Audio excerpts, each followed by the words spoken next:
They say, Yeah. they say God sends someone to walk through you Mm-hmm. for you to express their silence, or God sends someone. Mm-hmm. It's like expensive silence. That's what Yeah. you call it. You can express yourself Mm-hmm. through someone else, Mm-hmm. or they can express themselves through you. Yeah. You know what I'm saying? Chafuwa Meza, Chafuwa Meza. Tuko Nairobi tuna Chafuwa Meza, Chafuwa Meza, Chafuwa Meza. Tuko in the city, Chafuwa Meza. Don Kings in the building, Don Kings in the building. Chafuwa Meza, Chafuwa Meza. Tuko Nairobi tuna Chafuwa Meza, Chafuwa Meza, Chafuwa Meza. Tuko in the city. Welcome, everybody, to another episode of the Chafuwa Meza podcast. Today, I have a special guest. It's gonna be a heartwarming, touching story. I hope you guys are gonna enjoy this episode. Before I continue any further, I'm gonna let my guest introduce himself. He has a good story for you guys. Hey, what's going on, podcast? My name is Curtis. Here to see my boy Lemmy. Trying to talk about my story, share a little bit about what I've been through, where I've gone, and where we're heading to. So thank you so much for having me. Yes, sir. You're welcome. You're welcome. Welcome. Well, welcome to the podcast. This is home right now. I actually I wanna appreciate you for coming over as well. I know it took you did me a great favor to show up in a short time. I asked you in a very short time, and you was like, "All right, cool, No problem. You'll do it, man." I appreciate that. That's big to me. Yeah, but let's get to it, man. What's up, man? Come on, man. What's going on, my boy? Yo, it's chilling, been so man. long, man. I know it's been a while. Yeah, it's been like how many years? What's the last time I saw you? Like Shit, man. 3 years ago? Yo, it's been a minute. Yeah, exactly. Yeah. Welcome Yeah. back, man. Thank you, man. I appreciate you for having Yes, me. sir, man. So Yeah. let's start from the beginning, man. I know, obviously, you're Kenyan. Uh-huh. So you're born in Kenya. Uh-huh. You go to school in Kenya, right? Yes, sir. So tell us a little bit about your childhood. Childhood is like I was born in Nairobi, Outer Ring. City. Outer Ring City, yep. Number 23. 23. 23. Yo, 23 is yeah, outer Number ring. Yeah. Outer Ring. Number Because I always confuse 23 with 58? No, yeah, it is 58. Actually, I was about yeah, to say 15. the Matatus. Wait, 58 is Buruburu. 58 is Buruburu. Right? That's face. No, I was saying 15 because 15 is Langata, I believe. 15 is Langata. So I always confuse the two sometimes. Okay. They say 23 and 15. Yeah. So, Sometimes I get confused. so it's 23. That's our Outer Ring. But 58 comes through the roundabout. It used to come in roundabout when I left. It was a long time ago. But 23 Outer Ring, right in the middle of Karibangi South. Kariobangi. Yep. East Beach was across. Oh, that's my spot. Yeah, Isili was across the river. Is Isili considered Islando? I think for me it was. When I left, it was considered Islando. There was Nairobi River connecting it. Yeah. Then there was Buruburu Phase 1 This one. Okay. on the other side. Yeah. And there was Kibera on the other On side. the other side. And then beyond K South, there was like all that going on. Yeah. So okay. I was in the middle. It was in the middle. Yeah, so I was in the middle. So Yeah, you was kind of close to me because I was right there in Isili. Okay. Yes. Oh, you was in Isich. It's damn, what's the name of? Oh my God, forgive me, my people. I'm forgetting Biafra. Yeah, okay. Yes, Yeah. Biafra. I don't think they still call it Biafra right now. I think they have a new name. I have don't no know. idea. don't know. I cannot even tell you. don't I'll know. be But lying anyway, to you. Shout out to Biafra people, man. If you're out there, man, hey, I'm right with you, my nigga. Hey, shout out to my Outer Ring people too. So we gotta give a shout out. But real. yeah, so I was in the middle. Then that's where I grew up, and I went to Buruburu. I went to Buruburu Primary School. That's where I went to school, and then all the way to class 8. Then So three to class 8 is Buruburu. yeah, Buruburu, pretty much the whole Buruburu. That's no boarding, right? That's No, that was that's just regular. day scholar. Yeah, this scholar Man, and everything. You're still eating eggs and Man, no, we're not. We're eating eggs. We're not eating no damn eggs. no eggs No eggs. at home. I mean, at home. Yeah, that's No, what I I'm thought you were saying. talking about. Oh no, yeah. No, at not home. school, man. Now I'm talking about Oh, when I you was go about- back home, there's eggs waiting for you. I mean, like, No, it was chicken, not. It was all not. the It good was not. shit. It was not that beautiful. It was not that beautiful. I'm sorry. But we were on the low income. I'm sorry, but it was not Okay. eggs every day. Okay, got you. Unless maybe Gotcha. like let's say my grandma or my granddad, they went to like Ushago, they came back with like everything else. Yeah, But it was not eggs every day. not eggs every Matter of day. fact, even meat or chapati, it was not every day, man. But you Yep. know, those areas sometimes you could buy on the street. Yeah, Yeah, exactly. like how about say $5? 5 shillings Mhm. for a chapo. Yep, Yeah, exactly. that shit used to be dope, man. There was this guy called Jomo. He was across the street from us. He used to sell the maize, like the ones you pour on the Yeah. grill and everything. Yeah. Like, so my granddad, when he used to come from work, because I used to live with my granddad during that time when I was little. Because my mom was still there, but it was just mostly my granddad when he was working. What about your dad? My dad passed away when I was 3 years old. Oh, sorry, So when I sorry. was, he was in the army.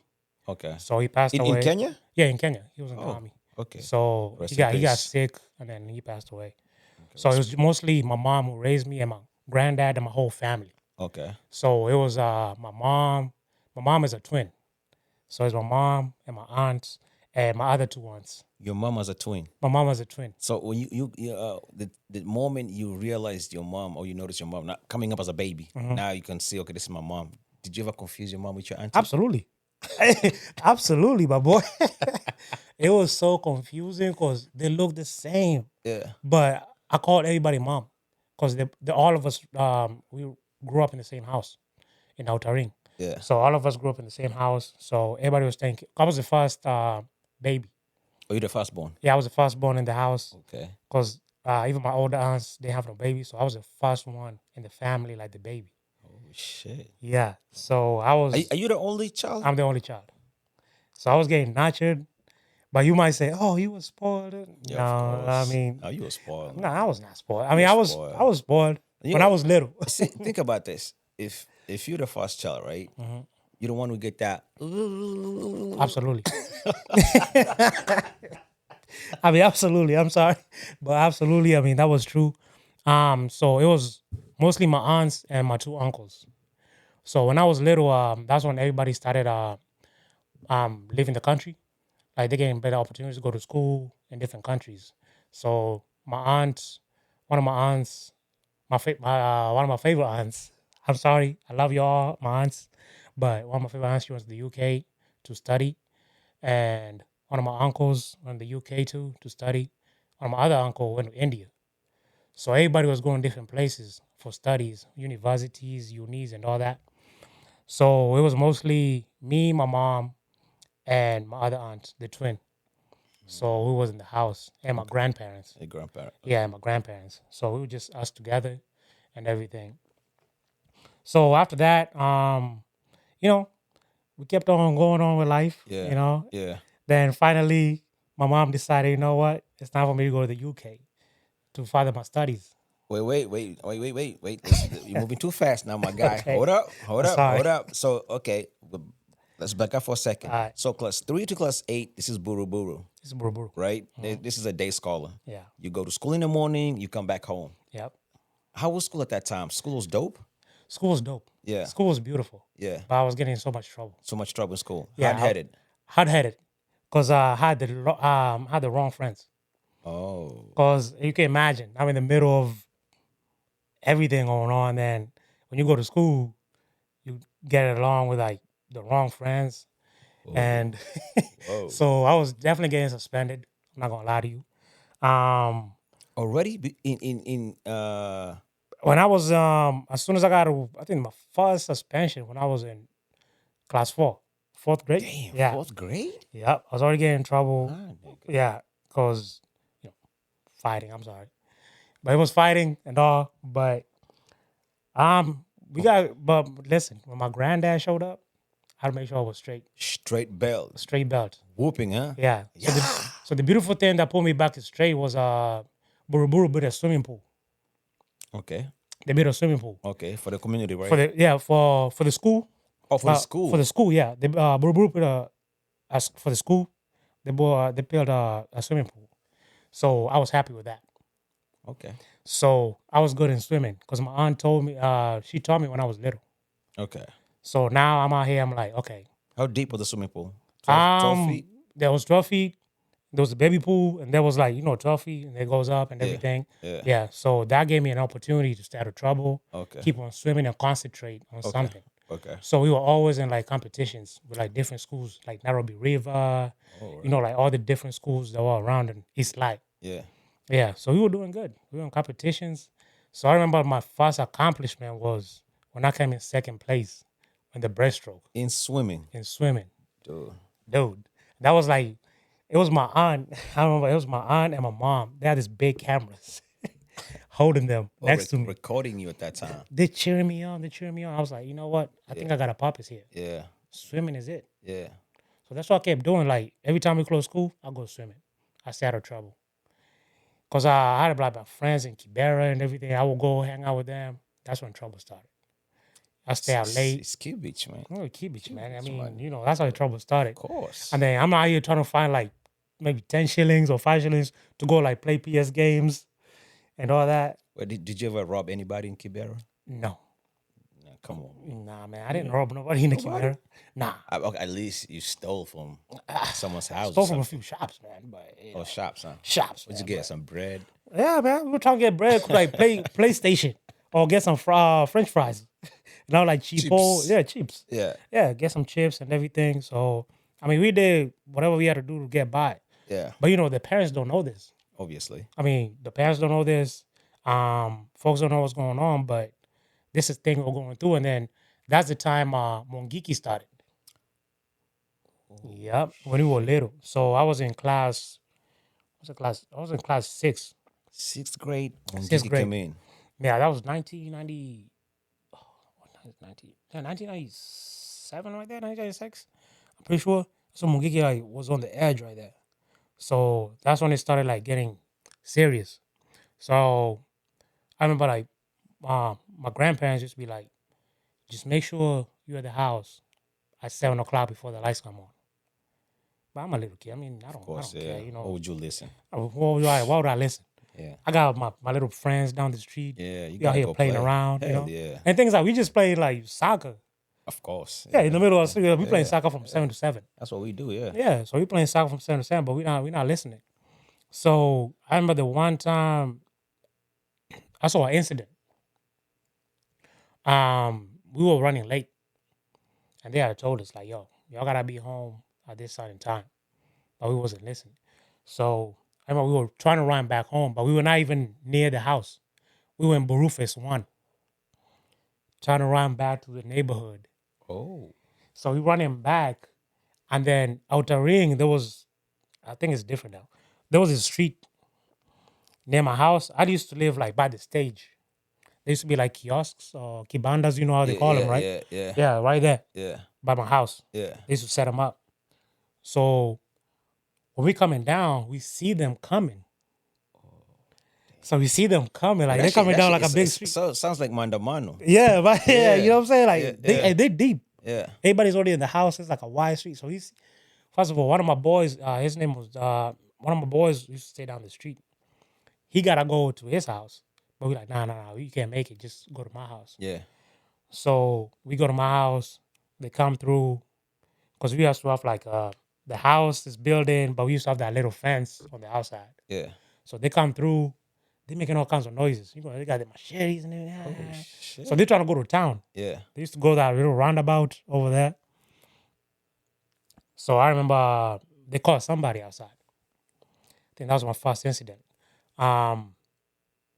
And they kind of like chopped his head off. So we didn't know what was going on. We little.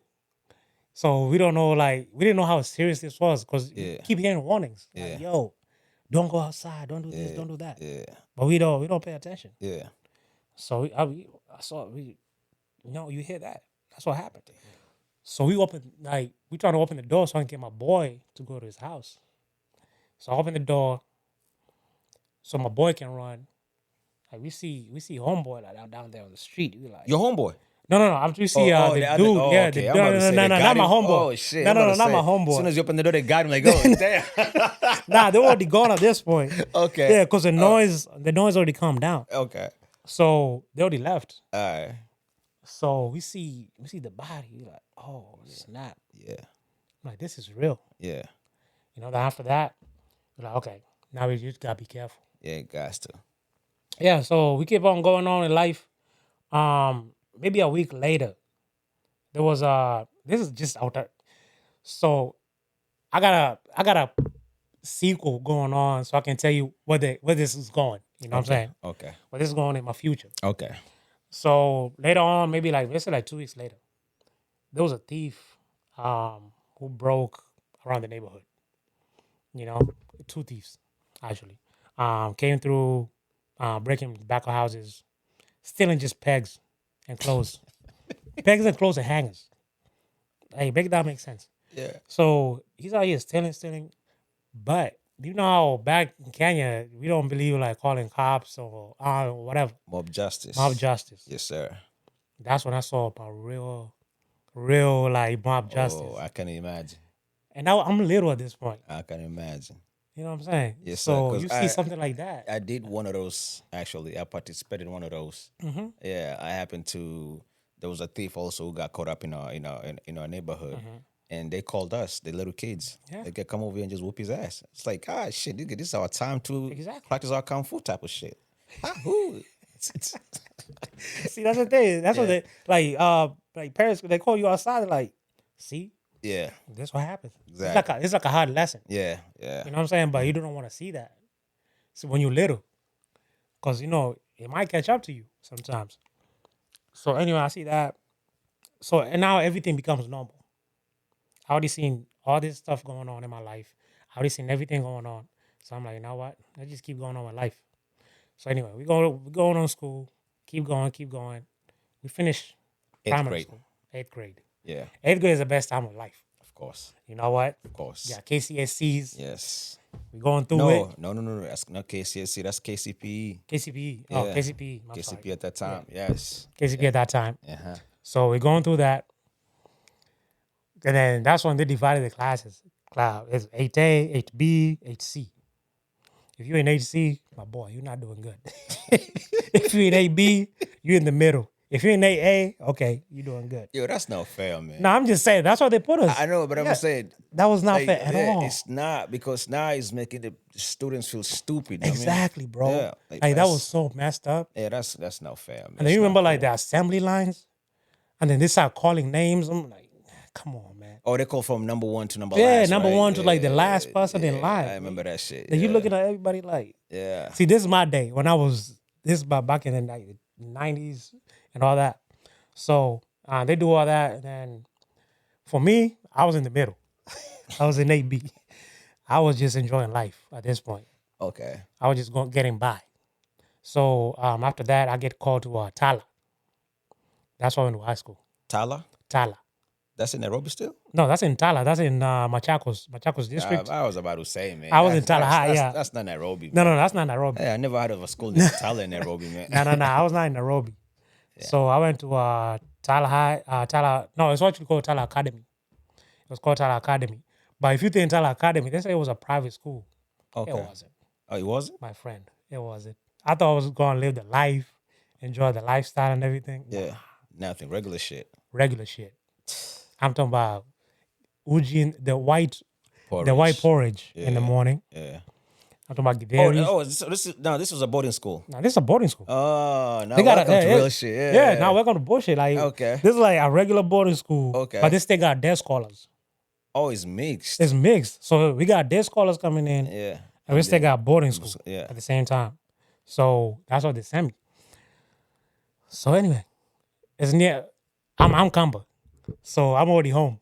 Hey, shout out to the Combos. Shout out to the Kambas. In the building. Tala, yeah.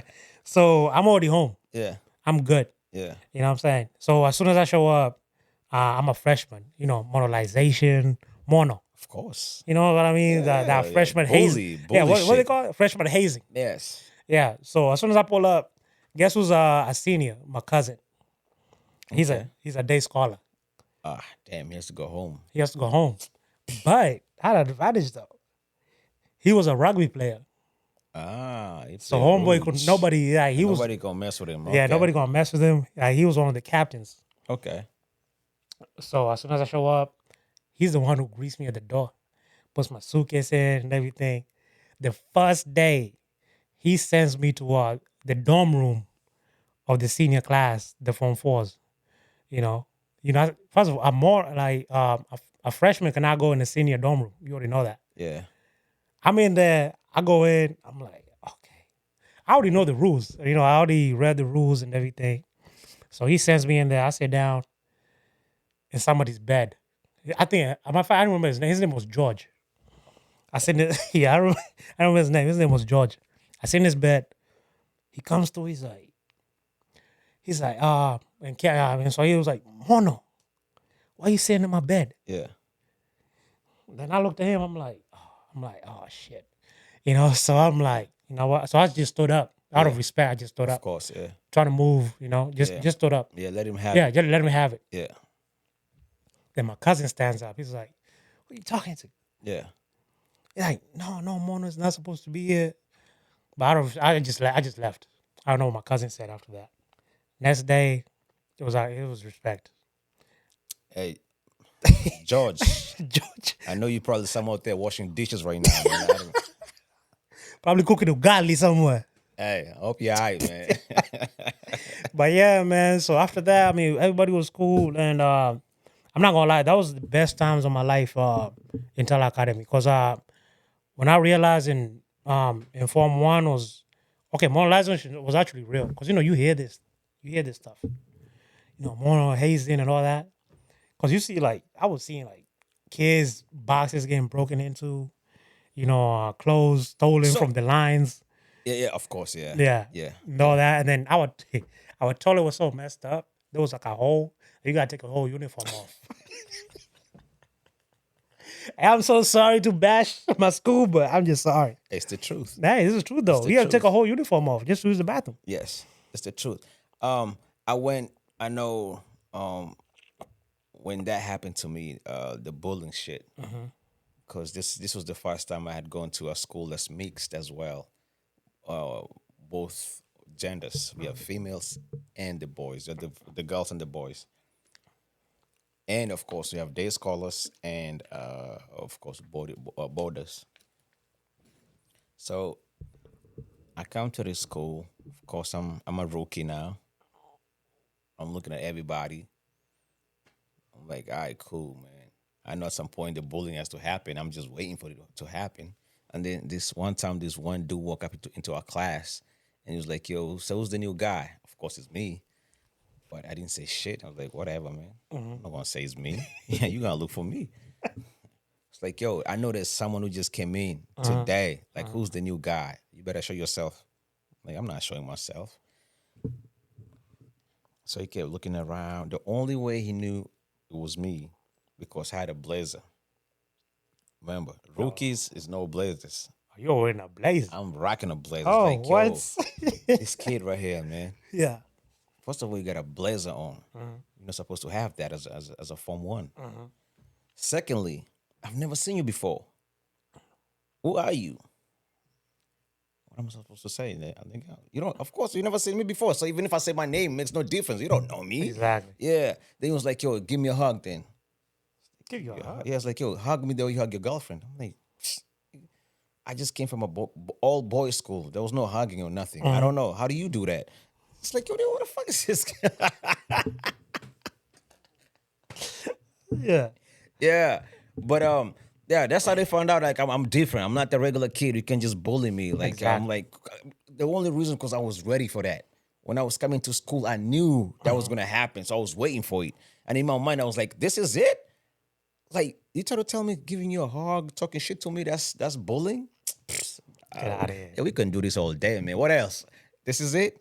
So yeah, to me that was nothing.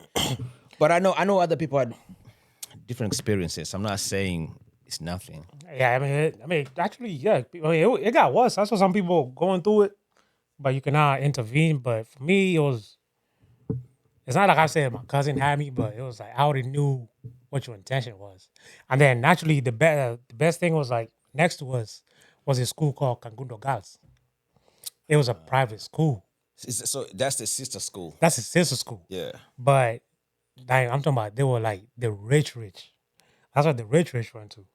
So it's like I'm talking about like foreign students and everything. Like, and then we used to go to church together. Like if you go to Catholic, we go all together at the Good same Catholic, time on yeah. Sundays. So you guys were allowed to talk to them. Yeah, because there was the soccer field was like right next to our school, so that's the only way we talked to them. Like back then for us, the only way we communicate was like passing letters.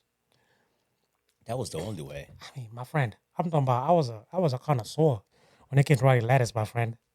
I'm gonna go into it. So it was like, you write a letter and everything, put a little perfume or cologne on, send that little thing in with a little rose petal. Yeah. Yeah, that's what we used to do. So, Yeah. but we used to go to church. We used to like sit together in church, and we used to walk back. So when I found out what George was talking ish, I was like, I got something for you. I know who your girl is, man. Oh my God! Already? Yeah, I know who your girl is, man. His little girl was called Santa. So I went over there. I was like, you know what? I knew her cousin. Her cousin was in school with me. So I knew her cousin. I was like, you know what? Introduce me to your cousin. So she introduced me, and then me and her just chopped it up about Nairobi, about like the festivities we used to have Yeah. back like in Nyanza House, F1s. I used to see her. Yeah. So I'm like, I already know you. So me and her walked that day. Man, George got heated. I'm talking about this day. I got like this. I got my boys' suede shoes. I put like the suede color and everything. I'm looking fresh, man. Yo, homie got heated. So okay, this time you're a ninth grader. No, this time I'm still a freshman. Yeah, that's ninth Yeah, grade. ninth grader. Yeah, I'm still Yeah. a freshman. So George is George is a senior. a senior, He's a 12th senior. grade, Yeah, and the the girlfriend. girl is a senior. In Dude, Kagudo girls. You pulling chicks Yo, I didn't care. 12th grade? Yes, because I already knew her cousin. I knew the conversation was going. This nigga got game. Nah, no, because like she was living in Kilimani and everything. Me, first of all, I've been in at that time I already been in Kilimani like twice in my life. I didn't go hang out in Kilimani. I come from out there. Of course. What the hell am I doing in What are you doing over there, man? Yeah. That's Bobby City. Yeah, that's Bobby City. Yeah. So, but I already knew you coming through like F1, Florida 1000, Nyanza House, and everything on the club days when we closed school were closed. So I'm like, you know what? Let me just have a conversation. So me and her just walking. Had a conversation. Pulled the chick and everything. Man, dude, when we got back to school, dude was already just crapping and everything. Like, could not touch me though. I'm sorry, George. I'm really sorry, my boy. George. Oh my God. I'm sorry for you, man. I didn't know my nigga did you dirty already, man. Shit, I was already shitting on you. I didn't know you already did it already. Oh, she was so she was a Taita. Oh man, she was so beautiful. But yeah. Anyway, that's that. So anyway, Hold we on, go. man. You skipping the best part, man. Did you smash? Man, listen, you're asking too many questions, my boy. That's why we here Yeah, for. that's what. George.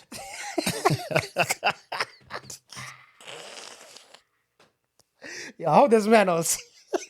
George, you gotta use this right here, man. You gotta kill yourself, Yo, man. What? my man's might come out and catch me. But yeah, Damn, man. my So, nigga. okay, so we finished ninth grade. Ninth grade was going good.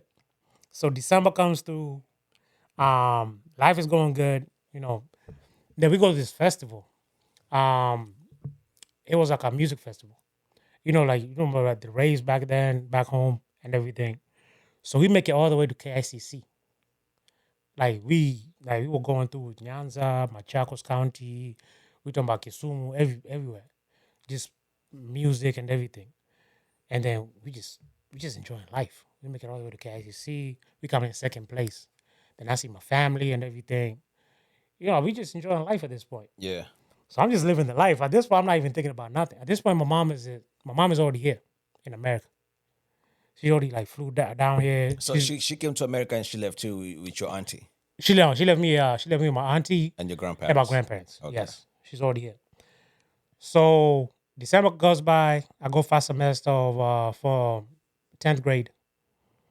As soon as semester ends, I hear, son, you coming to America. Word. I'm talking about it. This is what life is like at the peak right now. You know what I'm saying? This one, I'm like, Oh, okay. Before now you come to America, right? The moment your mom left, and she came to America. Now you know, Loki is like you're free. I was free. You know what I mean? Yeah. Because now, I mean, I know you got your grandparents and your aunties, but it's like, pfft, nigga, you ain't gonna tell me nothing, man. What are you gonna tell me? My mom is she gone, nigga. Yeah.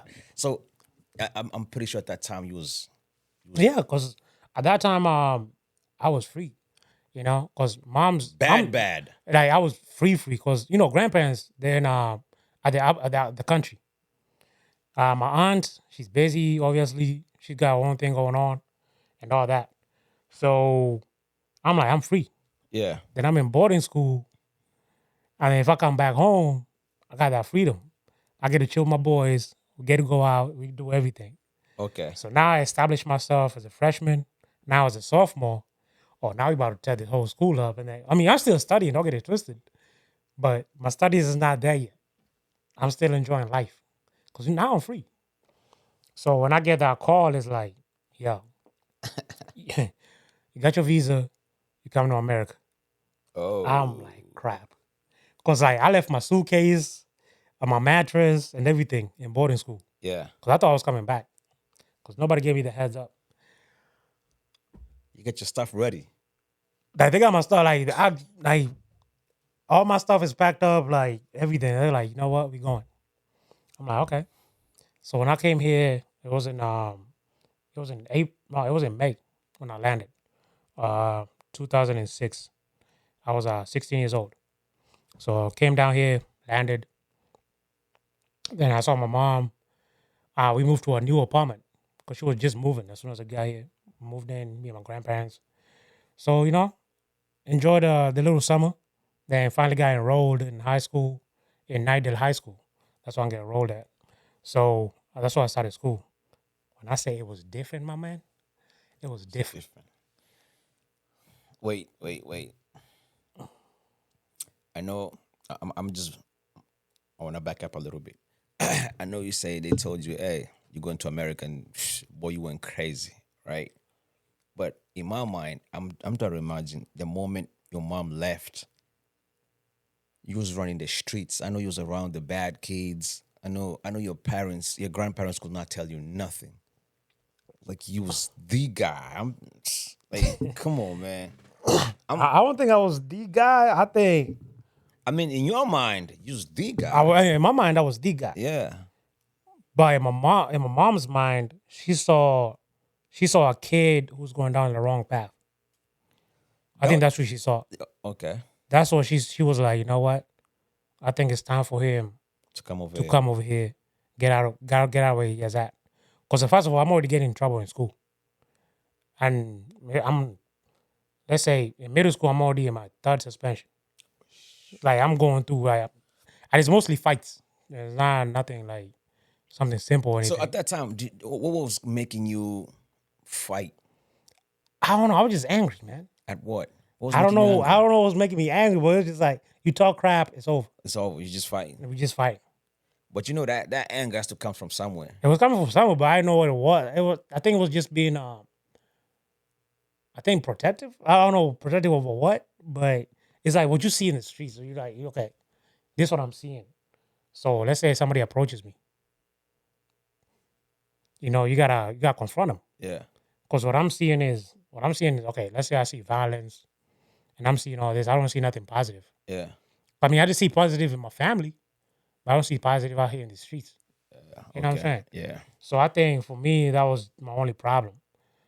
But when I got my third one, I was like, okay, you know, that's when at least that's when I went to high school and I chilled out for a little bit. Okay. All right. Let's come. Okay. Let's fast forward. Now. Let's fast forward. You're in America. Now we're in America. Yes. Now I'm in Nida High School. I'm coming in. I got my little safari boots, got my little jeans, and I got my little African attire. You know what I'm saying, man? Yeah. You got your. I didn't have the gear. You got your Kikomba shit. Yo, I don't even have gear. Like, yo, I don't have sneakers. Dude, I'm looking like I'm straight from Africa, like coming from Africa type thing. You are coming from Yeah, exactly. But it's like, yo, this is the prince coming to America, you know? Yeah. So I go to school. I mean, I'm not gonna lie. The first week was hard, man. Cause I didn't know nobody. I didn't know friends, nobody. I'm talking about I'm sitting at the dining table. Cause night day high school just opened. We just had our first senior class graduate. That first year when I first came in. Okay. So it was still small. It was only like a few hundred people. Okay. So I'm sitting at the table by myself, man. Now No you're alone now. friends, no Yeah. nothing. Yeah, I'm a loner. That's when I met I met one of my Mexican friends. Came in, sat down with me, him and his girlfriend and his sister. That's when I met friends. But I didn't meet the right friends at that time. All right. You know, we moved so we moved too fast.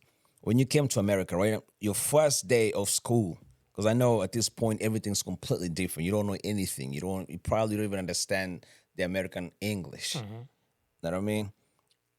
Walk us through that journey, because I know there was a lot going on in your mind. Like, I don't know what's going on. Now you see the white folks, you see black people. I'm saying you see probably the females, the girls dressed in short dresses, the booty shorts also. I mean, you seeing all type of shit going on. Walk us through that journey, like in your mind, what was going on? So my mind, because the first time, just the school bus itself was already a problem. There you go. I This is the didn't. story I'm looking for. I already Okay, know, that's the yeah. story you're looking for. All Okay. these stories, yeah. I know Okay, there's my bad. I more. didn't mean to skip all I that. know you're skipping the good parts, man. I know school's not smooth. So the school bus, I didn't even know where the school bus stops at. Yeah. So apparently the school bus stopped on the other side of the road, but apparently I crossed the road. Okay. I was on the other side of the road. You didn't even know. I didn't even know. Yeah. So this guy, one of my friends called Darius. He's like one of my first friends I ever met in America. He was my neighbor. He sees me across the road. He's like, he waves me down. He's like, What are you doing what are out you there? doing, man? Yeah. So he waves me down. I go on the other side. He's like, bro, the school bus comes over here. And then I talked to him. He's like, where you from, man? Yeah. He's like, oh, I just came here from Kenya. Yeah. So yeah, I can hear the accent, man. I'm like, bro. Okay. So I'm like, bro. Yeah. So I'm like, okay. So he's like, you know what? Come in with me. He had his little Discman. This one we also had the CD player. The city play, We yeah. didn't have the iPods didn't even come out yet. Yeah. Got the earphones in and everything. Yeah. He comes in, he's like, man, just chill out with me, man. I got you. Like he was so nice to me, bro. He brings me out. We sit down in the back of the bus. You know, the back of the bus, apparently, you know, when you see movies, it's the cool kids. Yeah. You know what I'm saying? Yeah. So I take the back. I see people start coming in the bus, like different stops and course, everything. everybody, I see yeah. all the cool kids. Yeah. Headphones in. This is like Headphones. headphones. This is the era of like the tees, the double XL tees, the sagging and everything. Mm-hmm. Like, yo, this is different, bro. Yeah. I might just hold it myself, like, bro. First of all, I'm so shy, man. I'm like, oh, okay. So we get in school. He's like, that's the office. He showed me the office. I just go to the office so they can tell me what my classes I have. I go, tell me like different classes where they are. I go downstairs. My first class was like English something. I'm not going to remember. I'm not going to forget him. My first teacher, the best teacher I ever had, his name was Mr. Vessa. He was my English teacher. Best teacher I ever had. Mr. Vessel, Mr. English Vessa. teacher. Yeah. English teacher in Ida High School. Shout out Did, Mr. did, Vessa. did they try to offer you the ESL class? Yeah, man. But I was like, bro, no, I'm not doing no ESL. Yeah, they're trying to put me in ESL. I'm like, nah, man. First of all, it was like a whole bunch of my other Spanish compadres and everything. So I'm like, nah, we good. So I took the English class. I had math and everything. So, man, I'm looking at this studies. I'm looking at the lessons. I'm like, yo, this is 8th grade stuff, bro. Like, it was so simple, man. Okay. I'm looking at, I'm like, I'm doing math, I'm doing science. I'm like, yo, Yeah. it's so simple, man. Yeah. So other than that, man, we kept it going. Lunch break came. Then we finally got this class called gym. Well, what the hell is gym? Yeah. Apparently you got to change your clothes and all that. I ain't got no Gym is PE. PE. Yeah, that's what they call it. Yeah, Yeah. gym. Yeah. I ain't got no clothes. They didn't tell me this. So I got it on my syllabus. Apparently I got to got safari boots, man. I go out in the soccer field. I'm playing soccer with safari boots, my boy. Damn. You know, the whole school was like, The whole school was looking at me like, what the is whole grade was just looking at you like, Yo. what's wrong with this kid, man? There's only a few students, bro. It's like the school's not even full yet. Because the school was getting fuller like during the years and everything. Behind that, man, I mean, we got through it. Damn. So How was your experience? my experience is almost about the same. But mine is a long story. We'll get to that, man. My shit is deep as fuck, yo. I had a bad experience as opposed to yours, man. I had it really bad because remember when I told you when I went to when I was in 9th grade, they tried to bully me and I was ready for that. So that was nothing to me until I came to America and then I received it. Oh. They bullied the shit out of me, you man. went through it. Oh my God, I went through that shit. And nobody could understand my story. I could not tell my parents shit because my parents, the only thing they understood is like, yo, just go to school and study, man. Like, why do you have to worry about any other shit? I'm like, what the fuck is you talking about, nigga? Do you know, as soon as I leave the house, the bullying starts from the doorstep. Like, what are you talking about? Just go to school and, you know what I mean? Like, yo, yeah, my shit was fucked up, man. Damn. Yeah, I went through it, man. But by the time I was done with the school, I was the man. What school was this? I went to Athens Drive. Oh, shit. Yes, by the time I was down, man, they're all kissing my ass. Like, yeah, nigga. I was like, yeah, it's me now. I was that nigga. Yeah. Anyway, so to you, now you get done with school, right? You go to High school? high school, Yeah, high school, and this is now Nightdale High School. So yeah, Nightdale High School. Oh, did you go to prom? Yeah, I went to prom. You went to prom? You had a date? Actually, I did not want to go. Yeah, I had a date. For real? Yeah. I didn't have a date. No, first of all, I didn't want to go to prom. I went to prom like last minute. Why did you not want to go? Because I was like, man, I don't know. I thought it was lame. I was like, you know what? I didn't want to go. Did you ever go to the school dances? Yeah. I mean, I went to one. No, I went to two. And that was it. But, so actually talking about moralization. Let's talk about that. When I saw, like you said, in high school, in the downstairs, those are downstairs hall. That's what the classes were. They used to throw like the freshmen in the trash cans and roll them down the hallway. And Oh, damn. I didn't expect That's when- none of that. I just remember that. I didn't even Yeah. see that.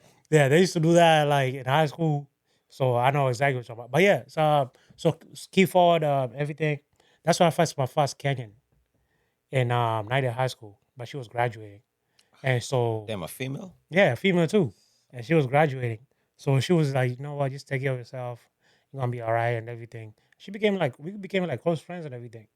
So she told me like, just take care of yourself. She told me the certain groups not to associate with. But I'm not gonna lie, I met some of the best people in high school, man. From those groups. Yeah, from those groups. So this time, even to this day, I got one of my friends. Shout out to Brill. Brill, that's a real dude, man. He's like one of my best friends. Shout out dude. to you, bro. Yeah, he's one of Brill, Ka, Sedarius. Like that's we were a little crew in the lunchtime. We used to like sit in the corner of the edge. Like, you know, the lunchtime. Lunchtime was banging, bro. Dining hall. Dining hall? You ever had a dining hall fight? The cafeteria? Yes. You ever had a cafeteria fight? Bro, how many times? Exactly. How many times? What? That was the best times, bro. You ever seen a principal get hit with a Gatorade bottle? Bruh, what are you talking about, man? And you know, like in my experience, it's similar to you as when it's lunchtime, right? Time to go to the cafeteria. Remember, I'm brand new, just as you. Yep. I'm in America. I don't know what the fuck they eat in America. I don't know their food. I don't know what they call this shit. I don't know nothing. All I know is you're supposed to go to the cafeteria and get some food. Yep. And I had lunch money. Oh, So I'm I supposed to buy my got shit. free food. I got lunch money. So I was broke. I'm going over there. You know, you gotta make a line. I mean, so you gotta make a line. You tell them what you want. That's the problem. You tell them what you want. Yeah. I don't know what the fuck they call them food. The fries, we call them chips. I'm like, give me chips. It's like, what? There's no chips over here. I'm like, I'm looking at chips, nigga. What the fuck you mean? There's no chips. I'm looking at that shit. It's like, yo, nigga, this is fries. Bro, what? You know what I mean? So now you looking stupid. It's like, what? Yeah, exactly. Nigga, this shit is fries? Yeah. So I didn't know. And the problem is every time I'm pointing at the food, they tell me, no, don't point at it. Just tell us. Tell us what You don't have to need. point at nothing. Yeah. Yeah, just tell us what you want. I'm like, nigga, that's the problem. I don't I know don't what know. you call this. That's like European English type thing going on. Everything is all messed up, bro. Nigga, I'm struggling over here. Could you help me out? And you know, now there's a long line behind you too. Everybody's looking at you like, yo, you don't know your shit? And they hear that accent, they're like, "Oh my god, he's one of them." Remember, at that time you have a strong accent and you don't have any confidence. So you're speaking with a low voice. Yeah, You feel yeah, inferior. So they exactly. can't even hear my accent because my voice is pretty low. I'm just like, I'm not even saying a lot. Wow. And then you start to sweat. You're sweating that time. Like I'm saying, you're dripping. Like niggas like, yo, the fuck is happening right now? This is not happening to me. Yeah. And I'm looking around. I'm like, and it's, you know, at that time you feel so small and you feel like everybody's looking at you. You feel guilty as shit. I'm like, Yeah. why don't I just walk away, man? Why am I even here? I mean, so yeah, my Exactly. shit was, yeah, Nick, that was Man. fucked up. Man. I tell you, man. I mean, for me, the lunch line was it, man. Because I mean, I got free food, thank God. Because we were going through it. So Life. after you get your food, what was you sitting at? We had this little corner, all of us. We weren't even sitting on the table. No, but this is your first day. How did you get the crew? No. The first day, I was by myself. What did you sit? I sat in the corner somewhere by myself. By yourself. By myself, and then as soon as I finished eating, I went downstairs and just hanged out in the lockers. Yeah. Just hanged out in the lockers. Like That sounds about right. I was lonely as fuck. I was like, yo, bro, like what is going on, man? Yeah. So I'm trying to find like people. Yeah. That's when I told you when the Mexicans, the two Mexican chicks approached me and the boyfriend approached me. They're like, yo, you wanna hang out with us? But they were seniors. Ah. They're talking about you wanna go off campus. I'm like, first of all, I can barely even speak. Yeah. What the hell you all talking about? Of course. I'm about going off campus. Yeah. What? I'm gonna get in trouble. I'm Yeah. like, nah. So they left. They went and got McDonald's with the iced coffees Yeah. and everything. They came back and they saw me. They like started seeing me. I'm like, okay, well, this is nice. Yeah. Not knowing they were involved in like with the gangs and everything. That's when the gangs was still hitting. Oh, That's when gangs was still on shit. point. Damn. Yeah, that's when the gangs were still on point. Because we had the Mexicans rapping the Crips and the Bloods. There was like all kinds of different sets. So, because like there was another school called East Wake, and the students stayed transferring. So the transfers were getting mixed up. So that's why there used to be like big fights in our school and everything. Because I remember one time we had this big fight, like the whole KPD, Raleigh PD, even SWAT team had to come through. We won the news. All right. We won the news back in fuck 2000, was y'all doing in school, man? 2007. Dude, we won the news in 2007. What is y'all doing, man? Y'all Yeah, kids. yo, it was a big riot. Dude, it was so serious. But fast forward, I mean, I'm not gonna lie to you. High school was fun. I enjoyed it. I wish I broke my hand trying to play soccer. I was just playing soccer. I was about to get a Castle scholarship to keep on moving forward in soccer and everything. Because, you know, home, I'm playing soccer all the time. So I broke my hand, but that's what kind of like limited me. So fast forward, we kept going. I could not play soccer anymore. I kept grounded. And then that's when senior year came in. Oh, that was a good times, brother. That was a good times, brother. Homecoming, seeing like people you know graduate, seeing people you know like get banners on the basketball court and everything. Then prom came. I'm like, you know what? I ain't going. I'm done. I'm good. Next thing I know, yo, I hear a phone. Yo, we're going to prom. Go buy a suit. Who called you? Huh? Who called you? Bob called me. She's like, yo, you going to prom? Who's Bob? Bob called me. Barbara. Oh. She's like, yo, you going to prom, my nigga? So I go get a suit all the way down to Bollington. Get this big ass You suit. and Babs were in the same school? Nah, she was in she was not in Antelope. She was in Sanderson. Oh. But she was being graduated. Okay. Yeah. She's like, nah, you going to prom, man. You gonna be all right. So I'm not gonna lie, that was the best prom of my life. It was so hype. Was she your date to prom? Yeah, she took me to prom. Because I didn't want to go. To your school or high school? No, my school. Your school. Yeah, my school. Oh. She told me. Okay. So I was so happy. So, Like, yeah, we have fun, man. Dude, so you okay? All right, man. Come on, man. Cut the cap, yo. So you didn't have a date. No, I didn't want to go. I did have a date, but I didn't want to go. I was at home. So how come she asked you and you say yes? No, because I was like last minute, bro. I know, but she still asked you. You should have said, yo, I don't want to go to the Nah, prom. I told her I don't want to go, but she insisted. But the trunk was like, you know what? Nigga, I got something for you. I'm like, bro, all right. I know exactly what you're talking about. So we got lit. Everything got lit. So we were like, you know what? Let's go. Burlington, got my suit, got that Chevy Impala. Whew. Go to prom. Nigga, you was driving Chevy Impala? Chevy Wait, you was driving in high school? Yeah, I was driving in high school, bud. Man, My senior year, I was driving in high school. Nigga, your shit was better than mine then. Nigga, I was not driving in high school, but I was not riding on the bus either. I was riding with my homeboy. I didn't have a car. My parents would not let me drive, man. Really? Yes.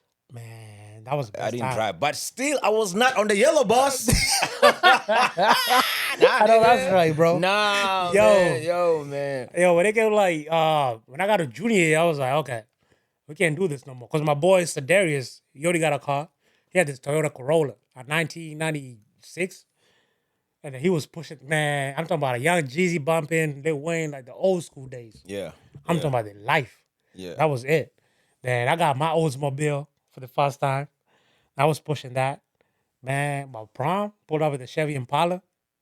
What? We going this place in downtown Raleigh. No, it's not downtown. No, it was on Six Forks. This hall. Then it was upstairs. And then they got this roof. I'm talking about we were jumping. If you knock, if you buck. Oh, yeah. I'm talking about the whole roof is coming down type thing. Yeah, that was Man, the that shit. was a good times, bro. That was the shit. So I thank God I didn't miss my prom. Bro, Like, for real. That was a okay, good time. Me, I remember I asked to go on a prom. I asked this chick to go to take on a I don't even know what the fuck was I asking for, man. Because number one, I didn't even have any money. The fuck am I asking for? I ain't got no money. Anyway, I asked this chick, yo, what's up? Can you be my date for the prom? And she was like, oh no. It's like, what the fuck? No, why not? She's like, it's too late because somebody else already asked me. So I have a date. I was like, damn. So me, being me, I felt like I'm not gonna ask nobody else, man. Like I feel like this is too much, man. Because I already knew I don't have money. Because remember, you gotta get the limo. You know what I mean? Shit, you gotta pay gas. Yeah, you gotta pay for all that. Yeah, exactly. All the gowns. I'm like, I don't even have The no after money. party and everything. Yeah, so I'm like, what's the point for asking, man? Like, it doesn't make any sense. But I'm still going to the prom though. So now I had a cousin. I have a cousin, matter of fact, but my cousin was ahead of me. He already had graduated at that time, and he was driving. So I told him, yo, dude, you're gonna have to take me to the prom, man. Like you have to drop me because you're driving. You gotta drop me and pick me up. Cause shit, nigga, what? I'm not missing this shit.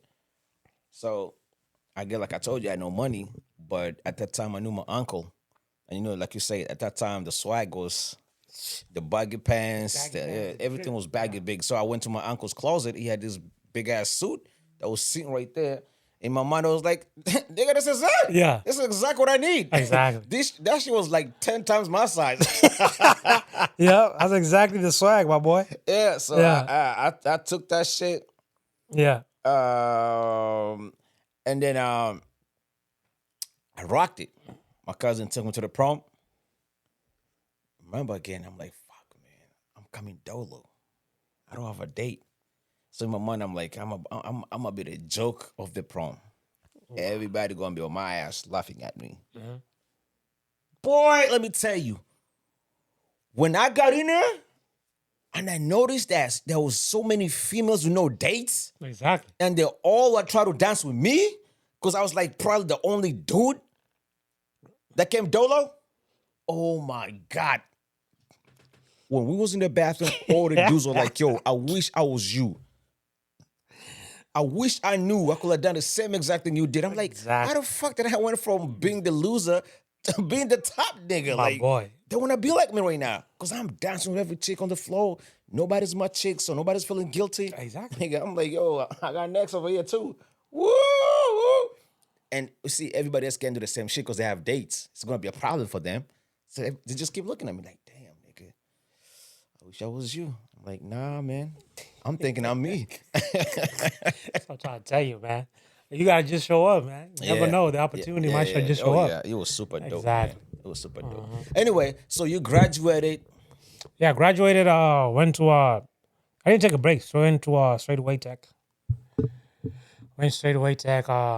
Didn't I wasn't sure what I was gonna do, but I just picked a few classes. Like the pre-curriculum courses and everything. But that's where America met me, like for real. That's why I'm just landing now, cause I already got a taste.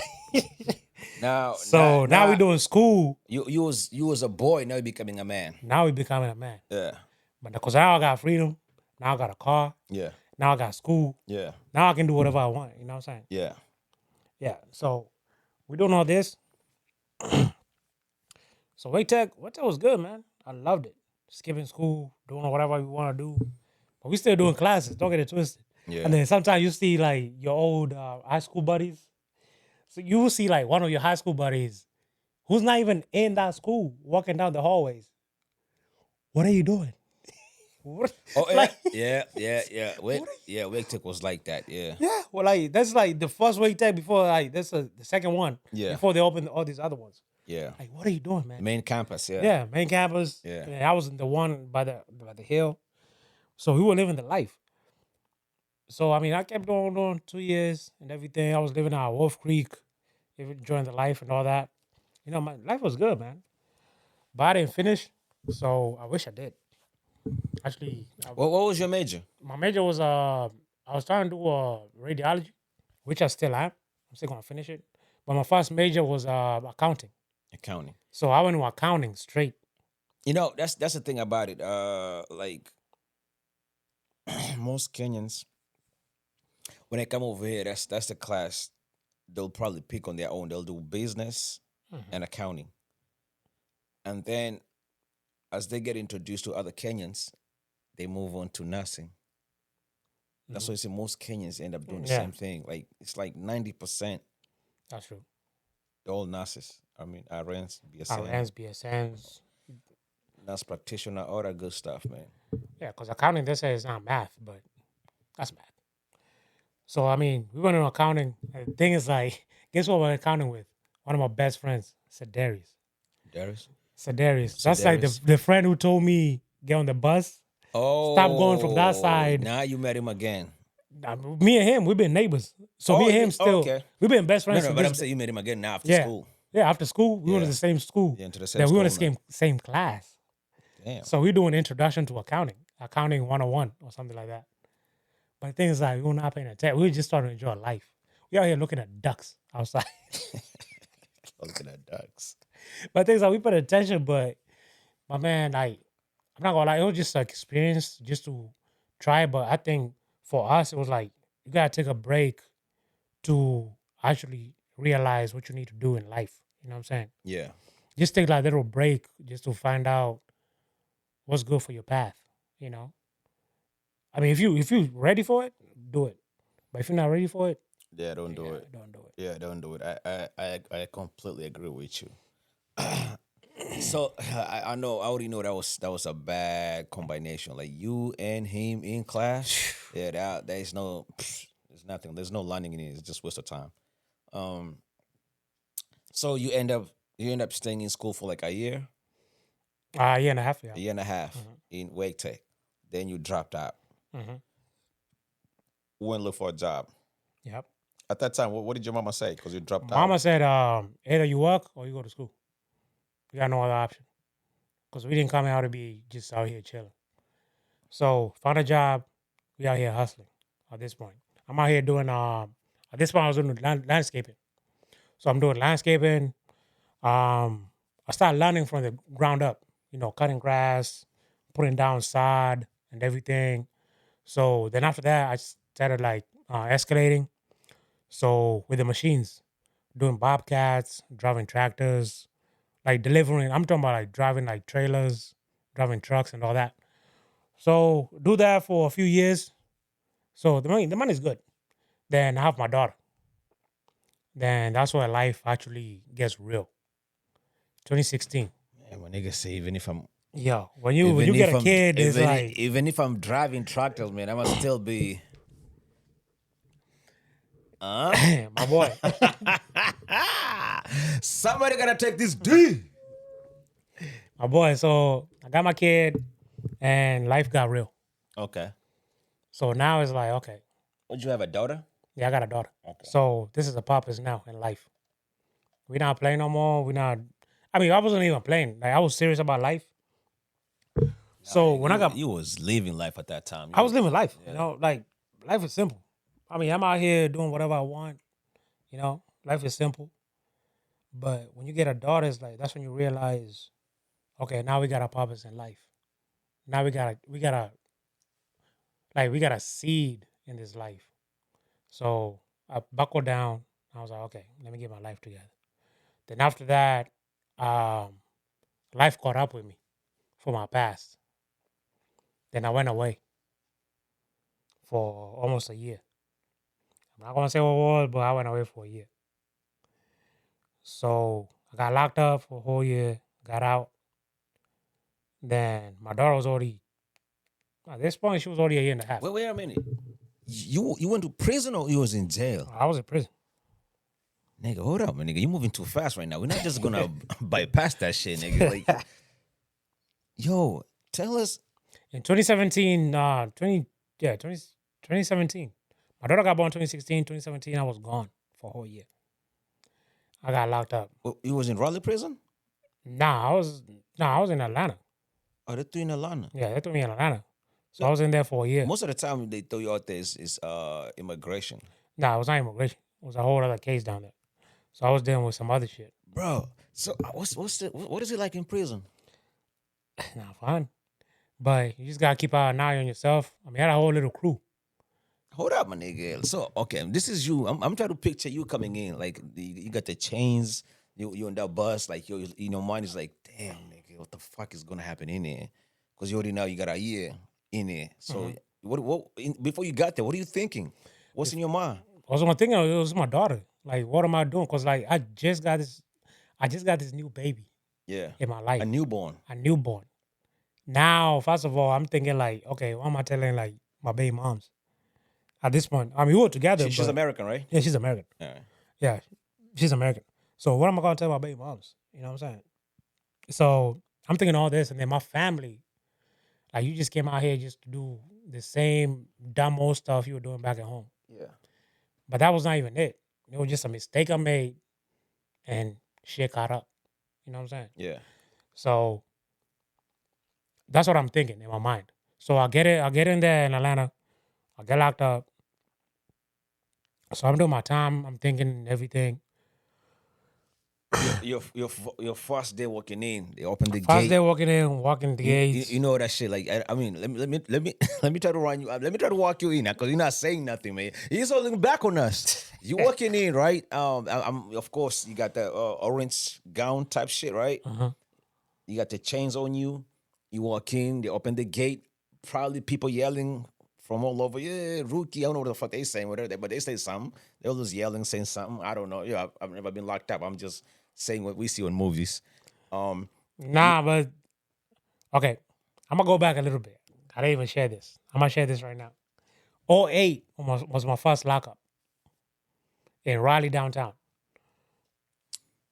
The Raleigh jailhouse, the one they had, before they brought the jailhouse. Yeah, before the new one. Yeah. That's why I spent 9 months. 9 months? Yeah. I spent 9 months in there.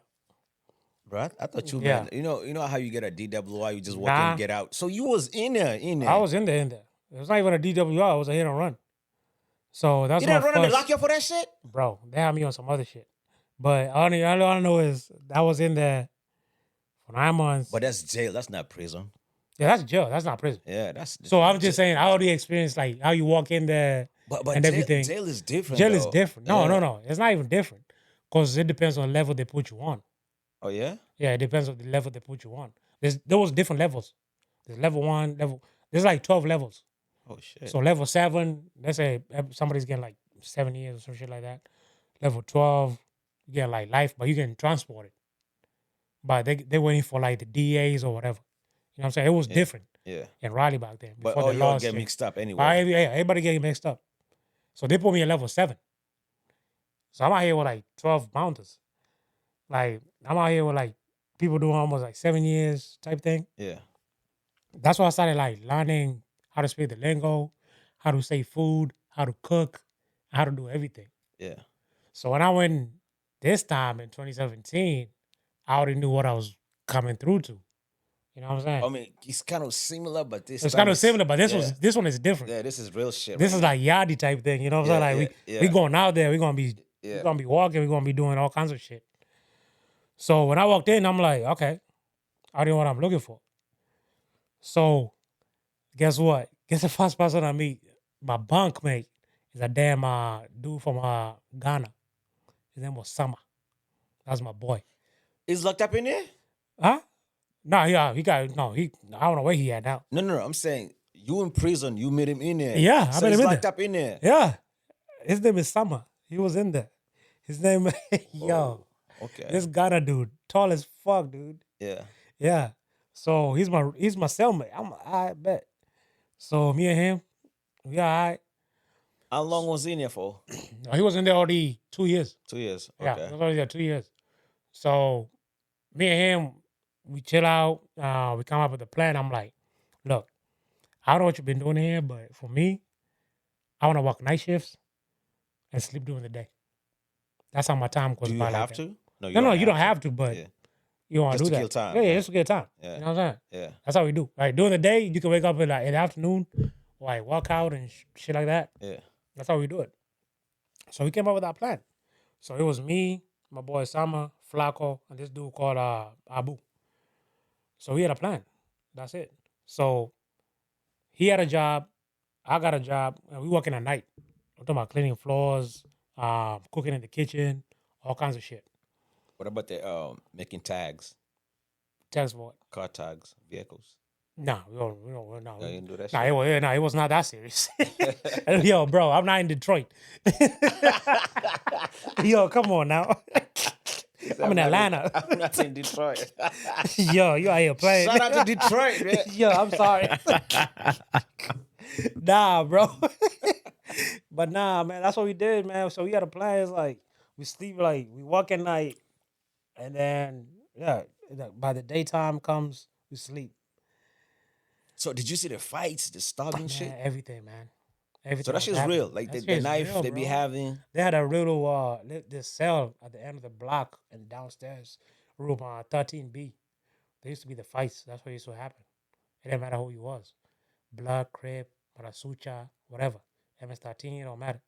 Bro, you getting into it, you getting into it right there. I mean, the TV was on the wall because everybody got off control. My boy Sama had control. There's like few people who have control of the TVs. So did you ever see someone get stabbed? Yeah. He died? Absolutely. He died? Nah, you didn't. I didn't see nobody die, but I seen the stabbing and everything. I seen a big fight, like somebody really got fucked up in their face and everything. You got in a fight as well? Oh yeah, absolutely. You gotta get in a fight. You gotta look out for your boy. If your boy's going through it, especially over spades, Man, that's the problem. bro, that's the thing, man. Sometimes So, you get to fights that doesn't even, you don't even but when I have went to. through that, I was like, this is the last time. This is the first and last time I'm never gonna do this again. I'm never gonna do it. Since that day, never again. I've been clean. I've been never. I don't even want to take it. Wait. Is it true people be washing other people's drawers in here? Yeah. Oh, you If saw you got, that? yeah, if you got yourself a little man yeah, you can, bro. The gay shit. The gay shit is happening in there, man. If you ain't got nobody visiting you, if you ain't got none of that, it's true, man. Damn. I mean, we see movies. You like, it's just a movie. Nah, this is real That shit's life, real. man. Wait, so if your girlfriend comes to visit you, I mean, there's no one-on-one anyway. Nah, there's no conjugal visits, and that one there's no conjugal visits. There's other ones you can do conjugal visits, but this one you cannot. This one you cannot do conjugal visits, but there's other ones you can do it. Yeah, but this one was just like, I mean, you can see each other, but My nigga, so the whole time you stuck with a nigga in your with you the whole time? yeah, I mean, Canadian, we understand each other. At least it was an I African. mean, I know, but I know at some point everybody has to beat their meat. We give each other room. Like you put like a towel or you put your laundry or whatever. You close the door. You go about your business. Let the man handle his business. Do what, do what the fuck you gotta do, man. Nigga, I'm not judging you. Like you, who are we? Ah, shit. Who are we to judge you? Like, Oh bro. man. So what do you tell your boy? Like, yo, I'm about to beat my shit. Just give me time. I mean, if you celibate, hey, if you want to be celibate. But if you want some business, me, I'm like, yo, all right, I got you. I'm out. I go mind my business. I go chill downstairs, watch TV, or do whatever I gotta do. But that's crazy coming back and knowing this nigga just finished bidding his meat. Hey, as long as you don't dab me, don't touch me, don't do nothing, my boy. You know what I'm saying? Like, yo, that's how whatever you doing, you do it. Oh Like, my I mean, it was god. just like out of respect, you know. Like, end of the day is like he got a wife, he got kids. End of the day, he got a wife, he got kids. I know he missing them. He's always on the phone. You know what I'm saying? So Yeah. yeah, Wow. Yeah, that's you know. yeah, that'll So stress you out for a year. I mean, we did it. Then finally, life happened. I mean, came back to life. Then 2018. Now we about to get in some real shit. 2018 is where real life actually hit me. That's when my granddad passed away. But he was in Kenya, right? Nah, he was already here. It was there already. Okay. Yeah. Okay. RIP to him. Yeah, thank you so much. So 2018 comes to I'm already out at this point. He's back from home. Because like he came, dropped me off. He stayed with us for a few years. He went back to Kenya, then came back. My granddad's always suffered from breast cancer. So for a long time, and then it came, but it disappeared. But it came back again when he was in Kenya. So when he was in Kenya, the Kenyan medical system, they don't really keep an eye out on things like that. Yeah. They don't really keep the progress of what's going on. I don't even think him himself was actually taking care of himself to see what's going on. So it came back. Maybe he didn't know, or maybe he didn't go diagnose himself. But when he came back, we didn't know. So one day, me and my granddad, we walking from my mom's house. We just taking a walk around to Walmart. It was just like just going up a hill to a Walmart, just back around. Then we come back in the house, and he just forgot everything, like everything we just did. My grandma, I just asked him like, "How was the walk? How was everything?" He says, "What walk? What do we do?" So my mom just starts, my mom is a nurse.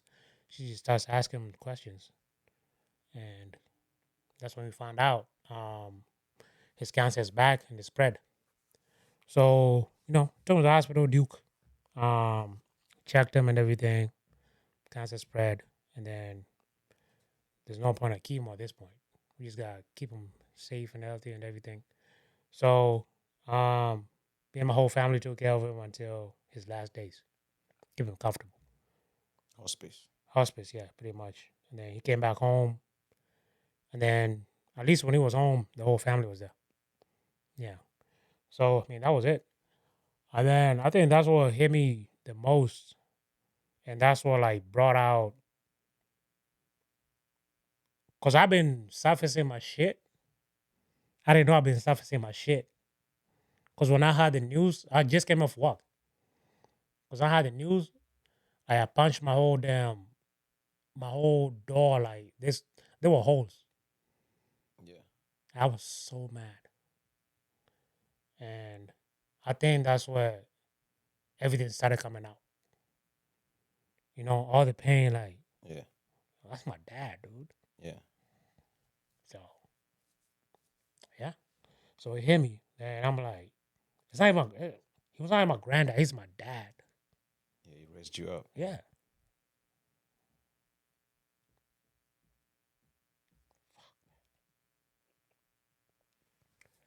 So yeah, bro. So it came to that, and then found out he's gone, and then the memorial happened. Then I was unfortunate not to go back home in Kenya for the funeral because I had to stay back. Somebody had to stay back, which is fine with me because the whole family had to go, which is fine with me. So I stayed back. They had a funeral. I mean, a whole lot of people showed up and everything, but that set me back a lot, man. It brought back memories. It brought back so much PTSD, and that's when I started indulging and like I started drinking, dude. That's why I started like So actually. you went into a depression. I was depressed. Like I was already depressed, but I didn't know I was really depressed until that day. Cause every single time it's like I'm okay, but I'm not okay. So I went into depression. I started shutting down. Okay. I mean, I'm still walking. I'm still doing good and everything, but I'm quiet. And there's a bad quiet. That's not a good quiet. Cause that's what I realized in a few years later.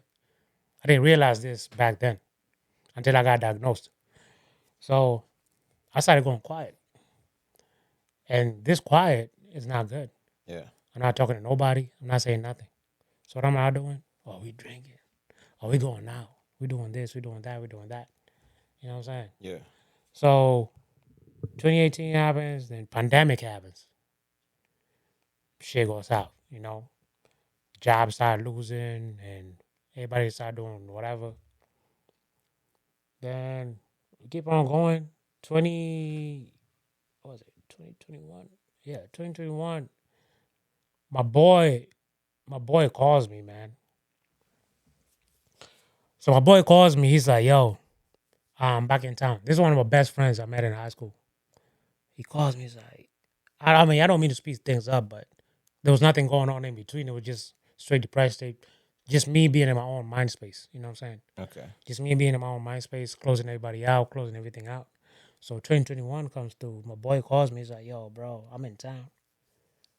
I haven't seen this dude since high school." That's the same guy? No, that's not Sedaris. This is another dude called Mikey. Mikey. Okay. Not, no, yeah, Mikey. Mikey. Yeah. All right. What?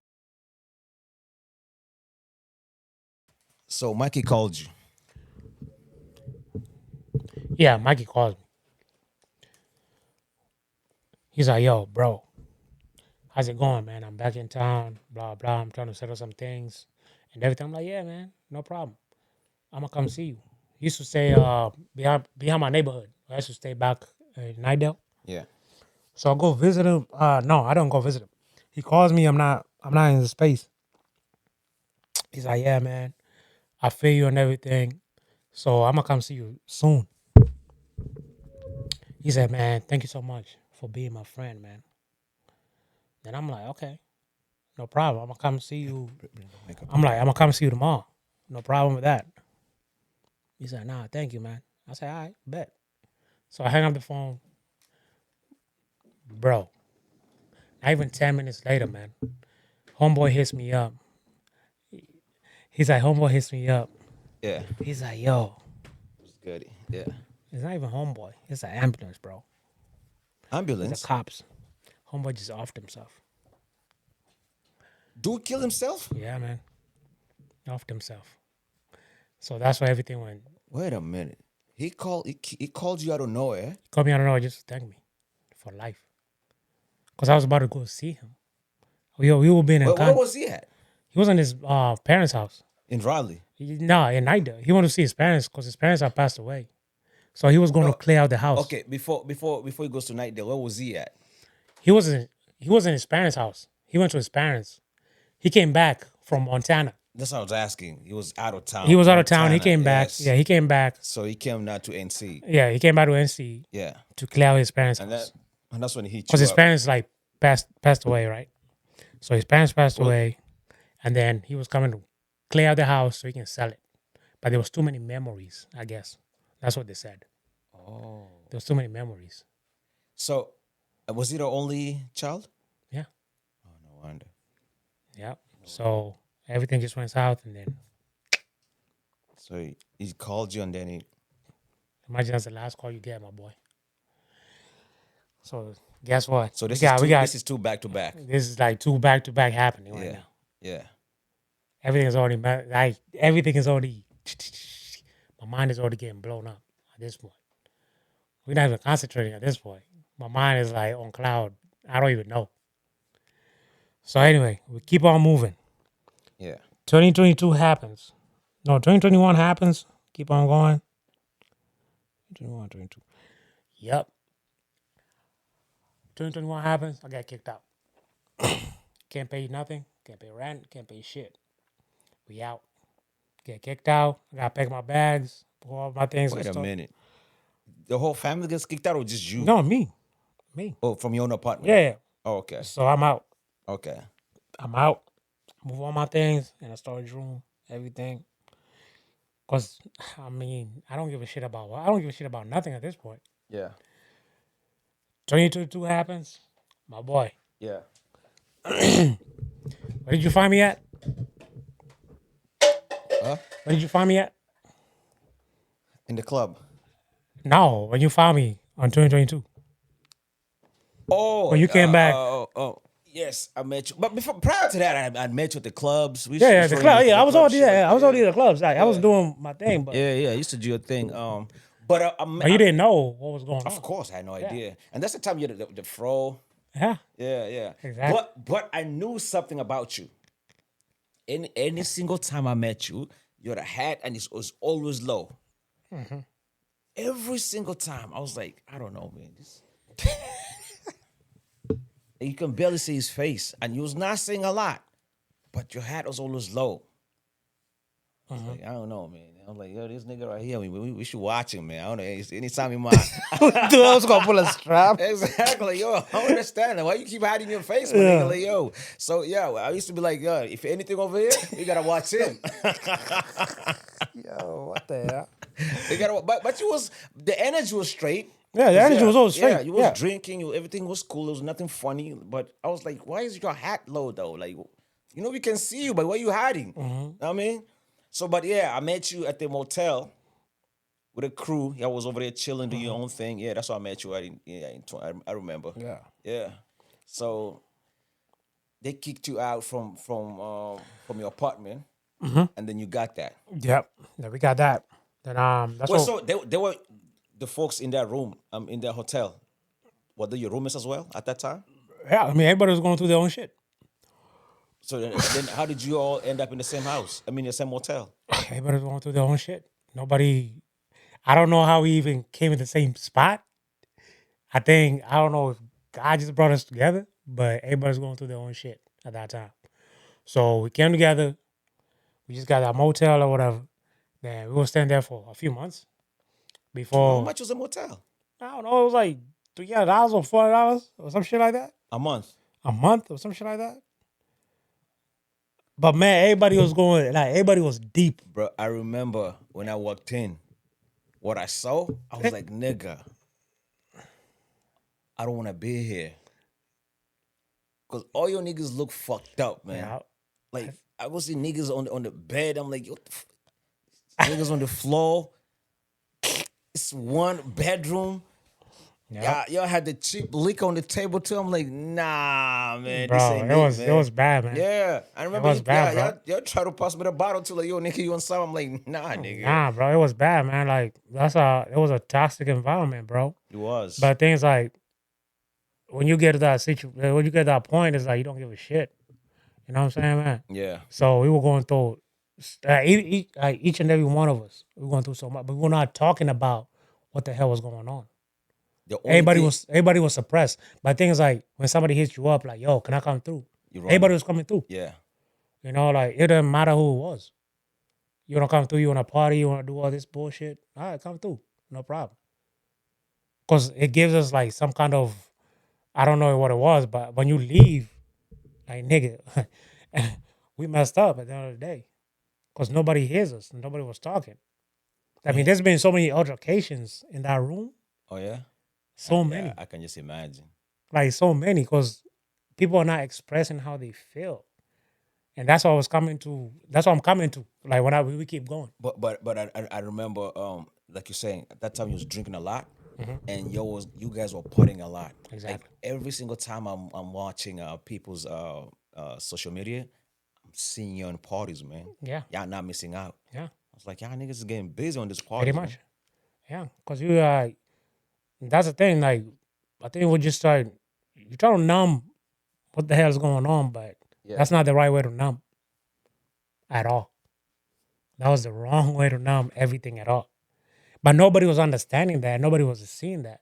They were just seeing as, oh, yeah, they go the party boys. But life was real. That's true. But life was real. Nobody even knew we were even living there. They would just thought like we just ran that shit. You know what I'm saying? Yeah. So, I mean, they might not speak on it. They might not say nothing on it, but I'm going to speak on it. We were living there, man. We were going through it. And rent was a bitch. Nigga, $300 out of 4 niggas, you can afford that shit? Come on now. Out of 4 niggas? Out of 4 fucking niggas? Not even 4 niggas. It was like 3 niggas, yeah. Bro. There was 3 dudes, 1 chick, right? No. There was no chick. No. Ain't no chick living there. Oh, hell no. Nope. So it's just 3 dudes the whole time? Yeah. It was just us. So any chick was just... Nah. Just passing by. Saying what's up. Nah, they were just saying what's up. I'm not saying like in the bad. I'm just saying like saying hi. And I like that. Nah. Yeah, you was passing by. Hey, you were just passing by, man. You're not staying here. That's for sure. Yeah. We don't want no problems. Yeah. Nah, but for real though, that was a worst time, man. And that was not even it. Fast forward, man. Everybody get kicked out. We get locked out, my boy. Can't pay the shit. From the hotel? Yeah, man. Actually, motel. Yeah. We out. Wait, 3 niggas again can't afford a motel? Jobs. You can't keep no jobs. We can't keep nothing. Were you guys driving at that time? I mean, only one was driving. Actually, 2 was driving. So I'm assuming there was no insurance on the vehicle, nothing, right? There was something, but there wasn't nothing. Bro. That shit was real then. So anyway, fast forward. We out. Everybody goes their separate ways. Find your own. Okay, you skipping something. So you get locked up, right? So the manager, I'm assuming the whole time you're sleeping in the motel without paying anyway. But in most cases, they usually... No, we were paying. No. When you're not paying, you're still sleeping in there, right? Yeah, or did you just leave? No, we just living there. So they keep coming to you guys like, yo, you got to pay. You got to make your payment, right? But how comes they're not locking the door? That's when the lock came, actually. So that's when we were actually out.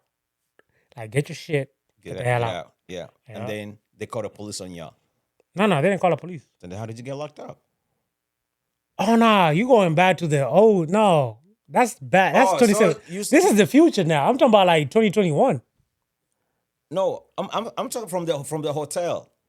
Yeah, from the hotel. You got kicked out. Yeah. Did you guys get locked up? No, we didn't. No, nobody got locked up. Oh, okay. No, we just got kicked. No, we got kicked out and everybody we just got kicked out. Everybody went their own way. Okay. Yeah, everybody went their own way. All right. Yeah. All right. Whatever you want to go. Go. All right, got you. Okay. All right. But thank you for clearing that. Yes, nobody sir. got locked up. All right. Yeah. So everybody got cleared out. For me, it was the streets. The streets? Yeah, it was the streets, man. That's the only way we could survive. Everybody else, I don't know where they went. Okay. Go to the streets, and that's why I survived. 2022. The whole... Wait, so you live on the street? Yeah, man. Where exactly? Everywhere. Raleigh Boulevard, the train station, Central Station. You sleeping on the bus stop? Bro, hell yeah, man. Bus stop, Did you have shelters. your bags with you? The bags with someone say, I ain't got no bags. I only lost my, you remember I had a storage with all my clothes? No, I don't know what you mean. You remember I told you when I get kicked out? Oh, yeah. Yeah. And I bought everything. Storage. It was still in storage. So you go over there, change? Nah, I could not afford that no more. So I lost everything. So every single day you dress in the same clothes, right? No, I had like shelter clothes. You get like donations. Oh, so, okay. Yeah. So, okay. You're getting donations from the shelters, right? So why were you sleeping on the street? You could just go to the shelter home. We go on the shelter homes, but you gotta be there on time. You gotta be there. You gotta make a schedule. You gotta do all this. You didn't want to do that? I didn't give a damn about making schedules and shit. First of all, I ain't got no phone. I can't pay no bills. The only time I can like go somewhere was to go like my mom's house and see my kid. That was the only thing guaranteed. So this whole time, what is your mom saying? Because My I'm pretty mom sure. thinking I'm good. She thinking I'm. So she doesn't know. She No doesn't know clue. nothing. I'm quiet. She thinking, oh, this man is living in a halfway house, or this man is he got a house. This man is doing But I'm good. pretty sure that she could tell that by the way you look. Nah, no, because when I go home, I'm looking proper. You know what I'm saying? Like you looking proper and shit. Wow. But I'm not talking about this shit. So that's why I'm coming. We're gonna come to this conversation. Okay. Yeah. So I'm gonna tell you the bad part before I come to the good part. Of course, of course. That's Yeah. tell us the whole story. So anyway, so 2022 streets, we are there. I'm talking about bus stops, everyone. Capitol Boulevard, Six Forks, whatever you can think of. Yeah. Matter of fact, you know that building across from Sahara? Yes. That new one they just built the apartments? Yes. Before they built it, What was it? the new apartments they just built. That's before. What Before they built it was just empty. Okay. Bro, we were in there. I remember I used to see people walk to Sahara. Oh, you used to sleep there. Yeah. It was a whole bunch of us. Then I remember I used to call Wait, Kenyans? huh? Kenyans? No, just everybody. We got nothing going on. Homeless people. But you was the only Kenyan. Yeah, I was only Kenyan. Oh, okay. I remember I called somebody one time. And they saw you out and there? no, they didn't see me. I saw them pick up the phone. They just looked at it. And they hanged up. They knew your story? No, they didn't know my story. I saw them walking. And they And I just called called. them. Yeah. Just to see if they're gonna pick up. Be like, yo, what's good, man? Yeah. But they didn't pick up. They just looked at it like, nigga. But they knew we were out of the motel. Because they used to party with us in the motel. They used to be with us. So they thought you probably asking for some more drinks or something. Or money, or I don't know what the hell they're asking for me. Yeah. They just looked at it like, okay, this nigga. And anyway, fast forward. Been in there the whole 2022.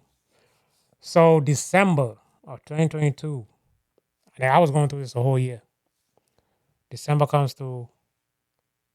My mom still doesn't know any of this. So I call one of my cousins in Maryland in November. I tell him, yo, I've been in the streets this whole time.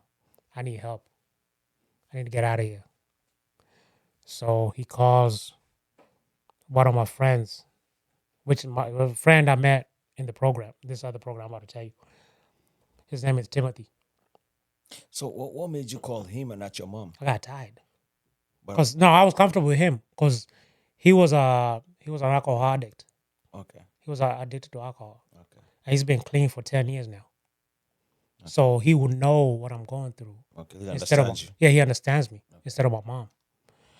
So I called him. He's like, you know what? Call Tim. Call Tim. Tim went through the same shit. He went through the alcohol addiction too. And he's been clean now for 4 years. And he was in the streets too, his own self. He was sleeping in the drainage and everything. Oh shit. So he understands me too. So, all these people are understanding me where I'm coming from. Yeah. So when I call him, it's like, you know what? I got home for you whenever you're ready. He doesn't pressure me. He just said, whenever you're ready. I said, I bet. It's November. So December, I'm tired. It's getting cold out here in the streets. It's getting rainy. Call him. I'm like, yo, Tim, I'm ready. He's like, you know what? Just go to your mom's house and tell her what's up. I go to my mom's house. Nigga, at this point, I'm looking rugged. When I say I'm looking rugged, yo, my mom was... Yo, when I tell y'all, man, my mom was done. She was like, what the hell did I go wrong? You know what I'm saying, man? You don't want to see that disappointment in your mama's face. Yeah. Heartbroken. Man. So anyway, she picks me up, get a haircut, blah, blah. Ships me out of Maryland. It's a program called Adult and Teen Challenge in Maryland. If you want to go check it out, please. It's a nice spiritual program. So I finally show up. Yeah, at this point, I'm like, I'm almost 180. I lost so much weight, man. I'm skinny as hell. Show up. Then that's it, man. I show up at the program. Then, okay, before I start with the program, you got any questions? Because I'm about Yes, to tell you about bro. the I program. got a lot of questions I want to ask, Okay. man. I was just thinking about this shit the whole time, man.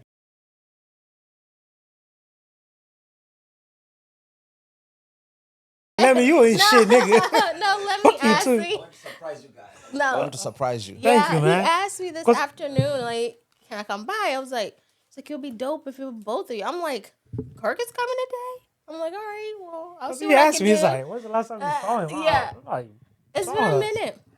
Yeah. It's been a minute. All right. Let's get back to this. So, Yes. Curtis, this is my question. I want to understand, like, what went through this journey right now? You living on the streets, right?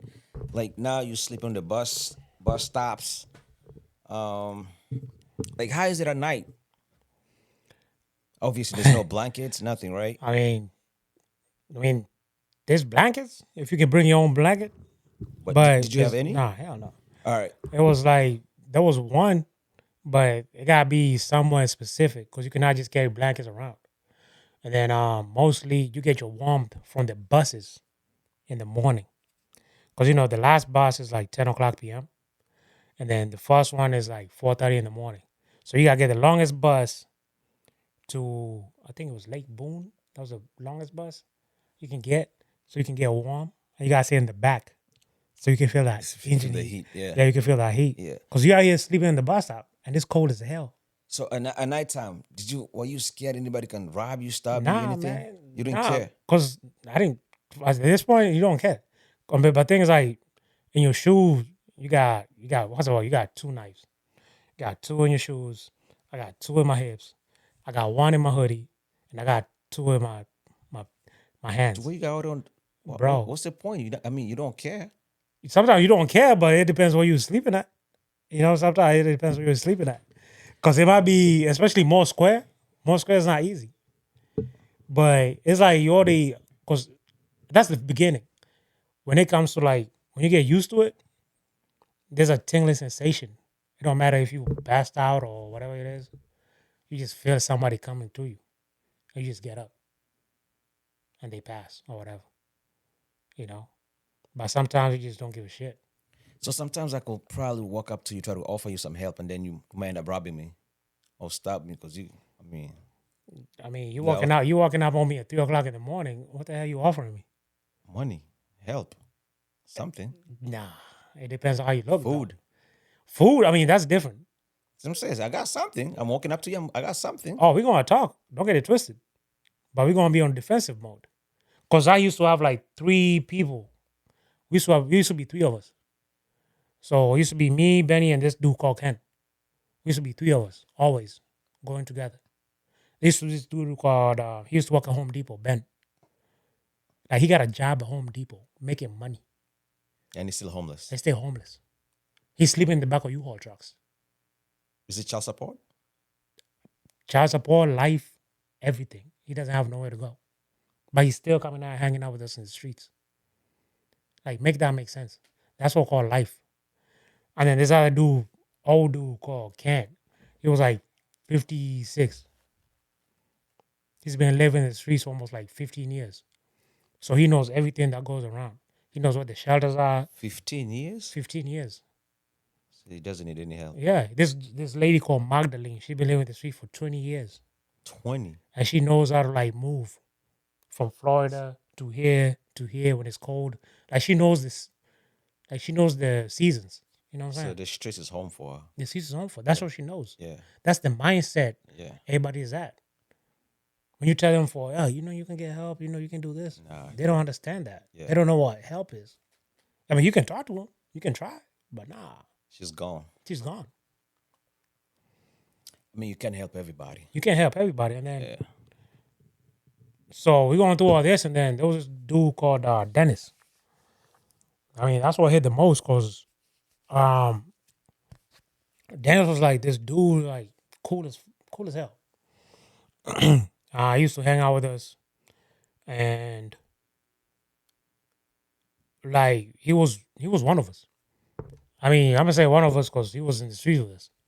You know what I'm saying? So, like when he decided to take his life because he got tired of everything, Oh, he was homeless too? Yeah. And he got tired of everything. He's like, yo, Was he Kenyan? nah. He was just American. And he got tired of everything. Then I'm like, yo, I really left Kenya for this? To see all this going on? I really left Kenya to be out here in these streets? Inaweza kuwa chokora. Dude, you try to tell me when I used to run into you in the clubs. Nah, I at could not tell you. No, when I used to run into you sometimes in the club, when the club was over, you was going to the streets. What, in 2022? Nah, before that, No, before that, I was good. 2022. after that. After that, So I Corona. I never met No, you. no, on the yeah. After that, I streets. never see you. No, I never saw you. Yeah. Because I was not, that's why I cut off everybody. I cut off my phone number. I cut off everything. You could even ask her. I cut off everything. Even my whole family. Like, everything. Like, I was going through, like, my head was like, I don't know, man. Oh, no. But by the way, you guys, I know right now everybody's surprised. It was what's going on. We just went on a break and right back, and I know. I was waiting. someone just appeared on the couch. Surprise, I'm back. Do you want to introduce yourself again? I think you should introduce me this time. Me? Yes. You sure? Of course. They already know you. My fans are your fans now. When they see you, it's like, oh, we remember you. I only been over here one time, so go ahead. That's all it takes. That's the intro I need. So, it's good to be back. Thank you for having me back, especially when it comes to this particular subject. I'm really close to Curtis, so it was really an honor to be back here with him and, asking me to come back. So thank you again for having me. So getting to hear Curtis' story again, I known Curtis we went to the same pre-K, if we want to really take it that far back. So, we've been knowing each other a long time. So when all this stuff have always kind of been really consistent in his life, so regardless of where he's been, even trying to look for him or anything like that, I've always been around. So that's one thing you could definitely... So you know all about this story. It's crazy to hear about it now because when all of this is happening, again, it becomes that silence, right? You don't know who to really talk to. And I think that's really the biggest issue when it comes to all of this. So when you're saying you don't even know how to open up because there's no sense of safety at all. So that part is... honestly, it's heartbreaking because as you can hear and he can attest to, like, people take their lives because of that. Not having that voice, somewhere to just feel safe. That's the biggest thing. You're not sleeping with knives or whatever it is because that's like, no, you're looking for safety, and so that's like the biggest thing when it comes to all of this. So I'm very proud of Curtis. Even just sitting on a platform like this and having to speak about this, like, it takes a lot of courage. I really hope that everybody can take a little piece of something out of it because, it's not easy to come out and say your story, but at the end of the day, that's your story. That's what makes you you. That's true. So That's true. yeah. That was just your intro. That was my intro. Oh my You're God. welcome. I wonder what else you got. No, seriously, That was just the intro. I just intro. Exactly. that was my intro. So now, I can leave and go home.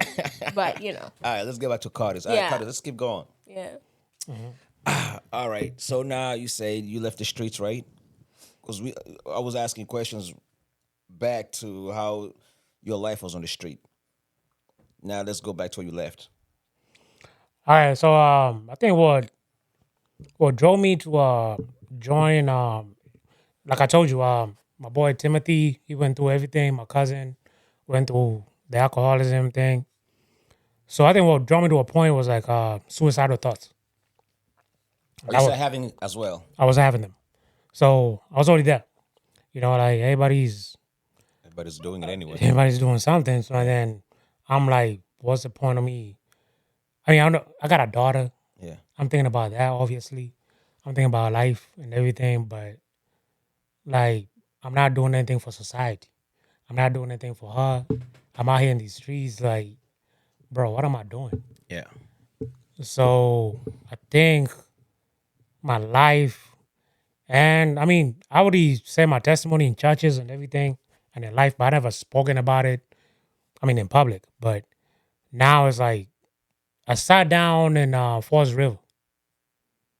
I looked at it, like down there. You faced yourself. Like I faced myself. I'm like, it's at night. I'm talking about like 2 o'clock in the morning, bro. I'm looking at this thing. I'm like, 2 o'clock in the morning. What the hell am I doing at Falls River? And this thing was full at this time. It was raining. I'm looking at it. I'm like, bro, I mean, can it just be easier? You know what I'm saying? Yeah. I mean, this is it. Yeah. But I'm thinking about my daughter at the same time. I'm thinking about life. I'm thinking about my mom's, what she been through, what she has done for me and everything. But this is just easier, bro. But nah, as a Kenyan man, oh my God, you thinking about suicide, bro? Bro. Yeah. Nah, man, get out of here. Yeah. Times are different now, bro. Yeah. So anyway, I thought about it, but I was like, I got a phone call. So that's why I made that phone call. And I called my brother, Tim, and I told him my story. And then he was like, you know what? Come at ATC. That was in December. I joined ATC, Adult and Teen Challenge in Maryland. So I joined that in December, and that's when I got off the streets. And that's why I realized what my problem was. My problem was my spiritual healing is so broken because I realized I departed from the church a long time ago. I departed from God. I don't pray anymore. I don't do anything. My spiritual healing is so done. Like I'm looking for comfort in like alcohol. I'm looking for comfort in like other things. But I'm not looking for comfort in God. That's what I'm not looking for. You know what I'm saying? Yeah. So I was so messed up in that. So now I'm going through withdrawals at this point. It's like because they got 3 stages. The first stage is called the silent mode. So the first stage is you out here, you learning.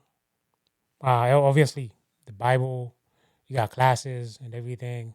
There's a second stage, going through the phases and everything, all the phases.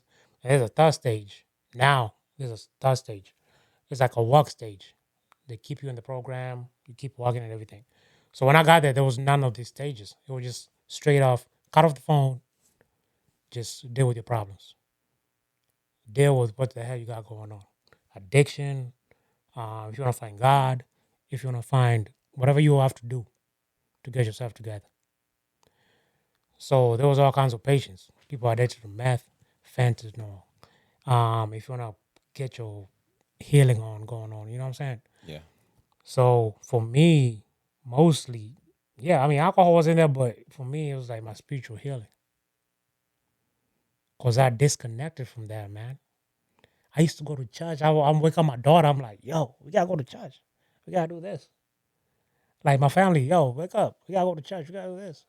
And I started like dislocating from that. That's when my life started falling apart. You know what I'm saying? That's when my life started falling apart. Because they would go to church without me. I'm like, nah, I don't want to go. Yeah. I don't want to do this. Yeah. Oh, I'm just making up an excuse. Oh, I'm going to go later. They would take my daughter and then they would leave me in the house. I'm like, What's going on? so I think for me, that disconnection is what messed me up. So what I started learning in 2023, when I started learning this whole process, is like, yo, your spiritual healing is so messed up right now. You got to go back to it. You got to go back to the book. You got to learn your roots. You got to remember like where you came from, man. Yeah. You know what I'm saying? So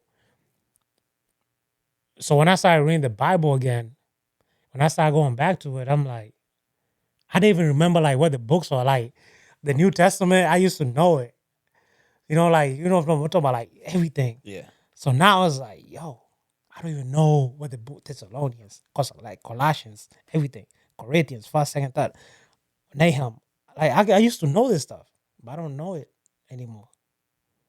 So when I started reading the book again, when I started reading it again, I'm like, okay, that's why I lost myself. That's how I started renewing my spirit again. I started feeling happy again. I started feeling at peace again. And I started letting things go. Anger, all the thoughts I had, everything in life. You know what I'm saying? Yeah. That connection is what I was missing, bro.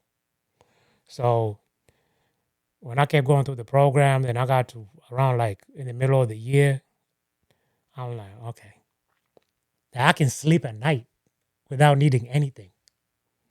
You know, like if you ever sleep at night at peace, like you just go to sleep, and you just wake up like, oh my God, I'm good, bro. Completely different now. It's different now, New man. feeling. Are you feeling Yeah. fresh? Now you're healing. Yeah. Yeah. You wake me up at 6 o'clock. Well, we good. Let's go. Yeah. That was refreshing, man. I know. I can just imagine the feeling you're feeling because you're not in the streets no more. Now you're comfortable, you're relaxed. Exactly. No more knives, nothing. You're clean. You're waking up in a nice warm bed. People around you that care about you, love you. Hey, this is huge for you. Yeah. Exactly. And that was beautiful for me. So it was like, I mean, you just like, it was like around like different brothers. So the program, what the program offers is like, we go like different, we do like different like things. So we were doing evangelism. We go down the streets, we talk to like people, Yeah. homeless people, people like who are going through it. So we just go, we just talk to them, we pray for them. That's how I learned how to pray the better way. I mean, I know how to pray already, but I know how to pray. So you pray for them, you tell them what's up, and then we were giving out food. This is in Raleigh, No, this was Maryland. Maryland. Yeah, in Maryland. It's Of called Adult Teen and Challenge in Maryland. No, I'm talking about the program The itself. program, yeah, the so program. you're going on the streets and You go to the helping street, yeah, everybody in on the DC. streets in DC. Yeah, in DC. It was right there in the middle. So you go in the middle of DC, Maryland has a lot of homeless people. and they're going through fentanyl. Fentanyl is the main killer in Maryland, DC right now. So we were going through all that. So we go pray for them. We talk to them, and then if they want to come in the program, we can help them. So that's what we're going through. So and then we do evangelism through West Virginia, and then we were doing like college move-ins too for the kids who were moving in like Stanford, all the way from Boston to New York, like all the big schools, Northeastern, Philly. Like we were going to everywhere. So that program taught me patience. It taught me peace. It taught me friendly. It taught me love. It taught me like everything. So that's why I'm so grateful right now to be here, standing. You know, Yeah, it saved your life. yeah, it saved my life because if it was not for that program, bro, Probably be gone already. I would not even be here. If it was not for my brother Tim or my cousin or whoever it was, And where's Tim right now? Tim is like still in Maryland. Maryland. Yeah, he's a Kenyan. He's the one who saved my life. Like, he's We should have Tim on the show sometime. no Tim is definitely. He's about to open a program too, a podcast. Oh yeah. Yeah, he's about to open a podcast. Word. So, Shout out to Tim, man. yeah, Tim Kulu. But yeah, so they saved my life for real. That's why I'm here standing, and then they pull me in a direction to where I can stand and put my feet on the ground and start something better for my life. You know, they say you see on Instagram posts or whatever posts, you don't make your life, oh, I'm 40 years old, I made this, I made that, something like that.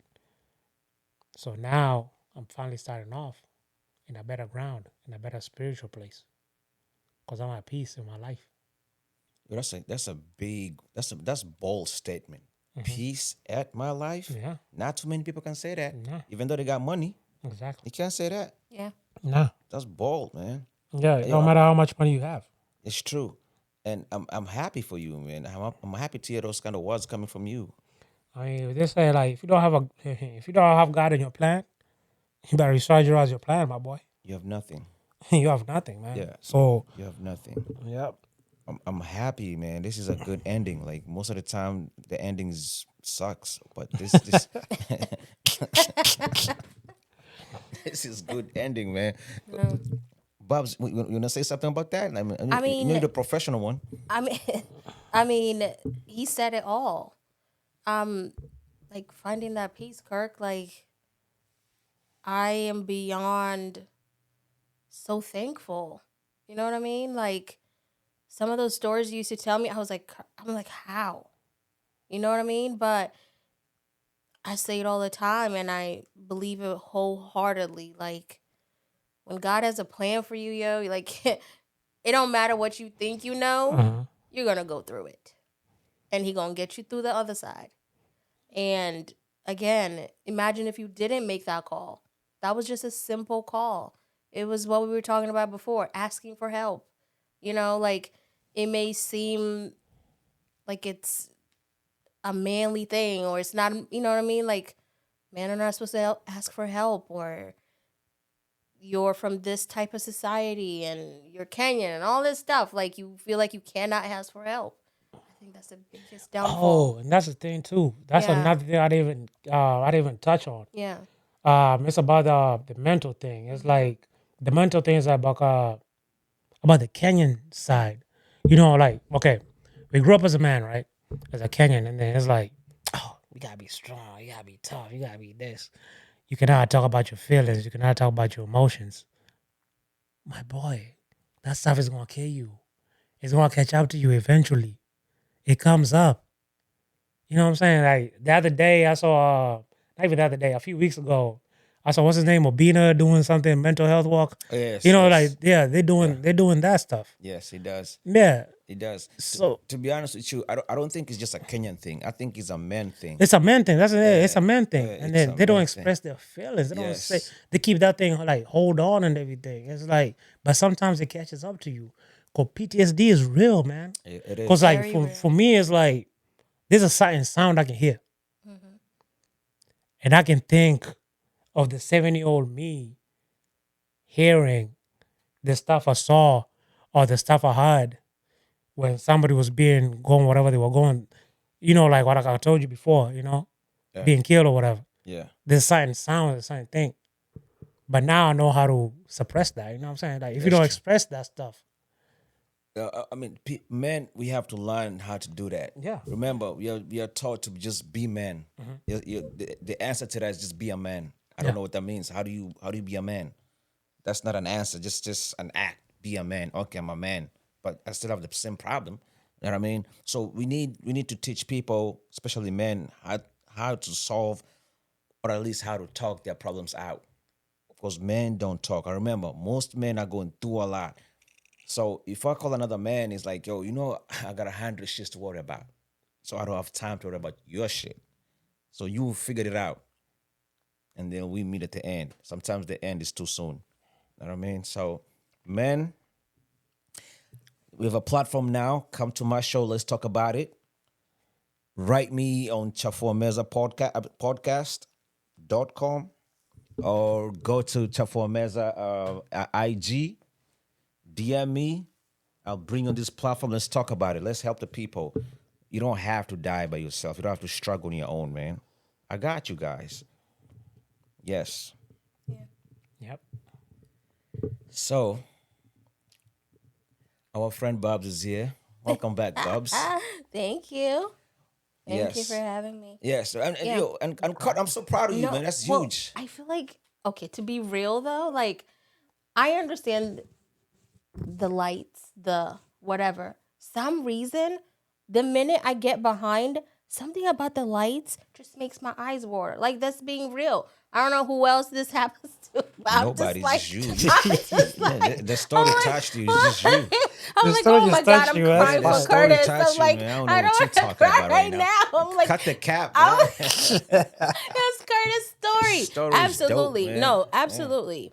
Absolutely. I mean, last time you're not crying. I had a tissue, but now I don't have a tissue. I'm like, why did I sit down without a tissue? I don't know, yeah. And you knew that's your problem, I right? knew, I was like, darn light. Exactly. The darn light in Curtis' story, like I can't separate it. But, either way, thank you for having me back. It was really important for me to come back. And again, with my practice, life coaching, what I do is really talk about that trauma, the things that we think we can kind of suppress. And like you said, just you be thinking it's going to go away just by not saying nothing. It's the opposite. Trauma manifests into disease. So it's just, it finds a way to come back one way or another. And it will catch up to you. And, there's so many resources out there nowadays. I could tell you one thing, the body keeps score. It does not forget. So, AKA PTSD, amongst some of the things that happened to you. But that trauma lives so deep. And when it's not resolved, you don't know how to address it or, find an outlet for it, understand it. It just finds its way to come into other things. And, you know, alcohol is just, I think, the the surface of it. Yes, It's just the surface of it. That's so true. Yeah. Yeah, yeah. And it's unfortunate because a lot of our Kenyan brothers drinks a lot. They drink a lot, Yeah. but most of them are not drinking for fun. You know what I mean? They just try to hide what they have going through. Yeah. And unfortunately, some people can't even say it. Yeah. You know what I mean? We all on the same table, but we're not drinking, The enjoying the same. same way. Yeah. Exactly. You know what I mean? So it's sad. It's sad. So again, my folks, if you need help, come to Chafuwa Meza podcast. We're gonna help you guys. Yeah. DM me. We're gonna help you guys. Yeah. Yep. And I hear about the program that you're talking about. Like, imagine, if they had or even have resources to give programs to, people in Nairobi in the same kind of situation. They actually got a program in Nairobi. Okay. And everything. Yeah. Yeah, they got a adult teen challenge in Nairobi, Oh, nice. so they can help them out Yeah. and everything. I mean, they got like at least like 55 down here in the states, and they got I think 30 across the world. Oh, that's awesome. Yeah, so they got different programs to help like people. Yeah. Yeah. That's It's what's up. crazy because I was doing my research and I saw there's a few Kenyans in Boston that are going through the same shit. Yeah. But they're ashamed. They're hiding. They don't want to be seen. You know what I mean? As soon as we come around, they run away. Nah. We try to offer the help, but they just keep running away because of the shame. Yeah. You know what I mean? Yeah. But they're suffering from alcohol. Yeah. Alcoholism. Of course. That's what they're suffering from. So, guys, again, come over here. We're gonna help you. You don't have to live on the street like that. I mean- We know about you guys. You're hiding out there. And shame will really make you end your life. Like this thing where we put on ourselves, like, it's really just opinion based. Think about shame. Like, who gave that to you? Did somebody come and give you a cup that says, here's your shame? Like, you literally take that from so many outside sources and you keep it to yourself. Like, that's what shame does. It will rob you of your life because it will hold you back. You know what I mean? It will keep you from asking for help. It will keep you from seeking resources or whatever it is. Like, it's just such a thing that it's put on us. You put on yourself. And honestly, the biggest thing is I really wish people can just experience that freedom. Like I that remember peace. I told Yeah. when I told my mom I was ashamed Yeah. to admit I got a problem. Or Yeah. when I told my mom, I was like, hey, I feel disappointed. You know what I'm saying? Yeah. I was just disappointed to see her face. You know what I'm Yeah. saying? So, but when I saw her face, she's like, you know what? Finally, you said something that's actually honest. Yeah. Like she actually accepted it. You know what I'm saying? Yeah. So, Did anything change when you said that to your mom? oh, yeah, absolutely. She was like, finally, like, okay.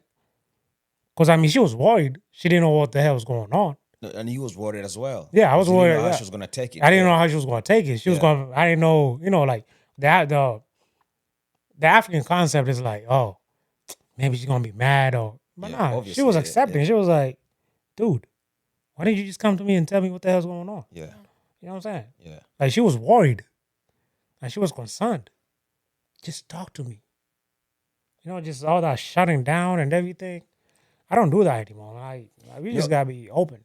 The crazy thing about life, we always run from that one person that's really gonna help you, really Yeah. gonna save you. You run away from your parents, you run away from your family, try to go to anybody else out there thinking they got you. But these are the same people that probably die for you. Yeah. The same people you're avoiding, those are the ones who are gonna save you. To some extent. I mean, yeah, if your family's strong. Like, to some extent, yes. Some family people you gotta get away from. But That's true. you know, That's a fact. and I think that fear also comes from like lack of safety. You know what I mean? Like you just the minute you don't have that safety within yourself, your surrounding, your environment, you can't really trust whatever you say is going to be accepted. Yeah. You're so worried about the judgment versus like what you really even have to say. You know, like, but that's not just the first thing. It has to be so many other situations that you could have already said something, but you had that, like fear of being accepted. I think for men is masculinity. Yeah, That's the problem. That's true. Yeah, masculinity. You yeah, think, oh, I can handle everything. I can do yeah. this. You Nah, can't. nah. You cannot. No. Sometimes you need opinions. Sometimes you need some kind of Yeah. like just listen and just shut the hell up. Yeah. Yeah. Yeah, that's tough for men. Men, shut the hell up and listen. Exactly. Yeah. And it's crazy because when I have, a client or have a session and I'm sitting with someone, 80% of the time, they just want to be heard. Of course. Exactly. Yeah. Like, they're like, oh, you just listened. Yes, I'm here to listen. That is so, so important. Do you cry with them sometimes? No, I don't No? have lights shining in my face. So, no, I don't. I don't cry. When I am in my professional realm, I am here for my patient. I'm here for my client. But the So story could be touching. It could, I do understand. I have not cried. I have not cried yet. you sure? So Are you I'm telling you, I have not cried yet. females supposed to be emotional? I understand that, but when you are my client, I am there for you. That is your emotion. That is your No, time. you too. That is your Are time. you from ATL? No. What happens in ATL? What happens in ATL? Seriously. What happens there? I Do don't they know. not cry? I guess they don't cry in I don't ATL. know. I don't know. Oh my God. I don't know. But You to know. me, I feel like I'll be emotional. I'll be Yeah. touched. Like I might Yeah. cry with you. Like, oh my God, damn. I know, but I think that's what happens with the training. Like, There's that no- is your time. There's no training to emotional shit. I- I that can't is control your my time. emotions. Of course, I'm Yeah. touched. I get it. Don't you I watch get it. movies sometimes when you cry? Yes, Yeah, for sure. It's a story. But with certain practice, you do find a way to be able to hold that space for someone else so that they can have that emotion. Because if I start crying, who knows if my crying won't stop? I can really cry when it's time to cry. Maybe then you you need to be the patient. That's what I'm saying. Like when it's that time, I really honor my clients' time and space because it's really important. So I have not cried yet. So I don't know. Wow, Yeah. that's But interesting. you know, I Yeah. they say God sends someone to walk through you Mm-hmm. for you to express their silence, or God sends someone. Mm-hmm. It's like expensive silence. That's Yeah. what you call it. You know, you can express yourself Mm-hmm. through someone else, Mm-hmm. or they can express themselves through you. Yeah. You know what I'm saying? Whatever they're going through, you can express yourself. Yeah. I think that's in the book of Mark. Wow, we got to the Bible. Listen, take a second. We're getting deep over Okay. here tonight. I'm telling you, bro. I'm telling I'm you. just saying. Seriously, listen now.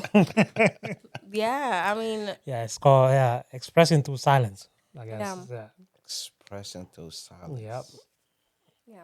I mean, like I've been in therapy for feels like forever, but I haven't had my therapist cry. You know, Maybe is it a he or a she?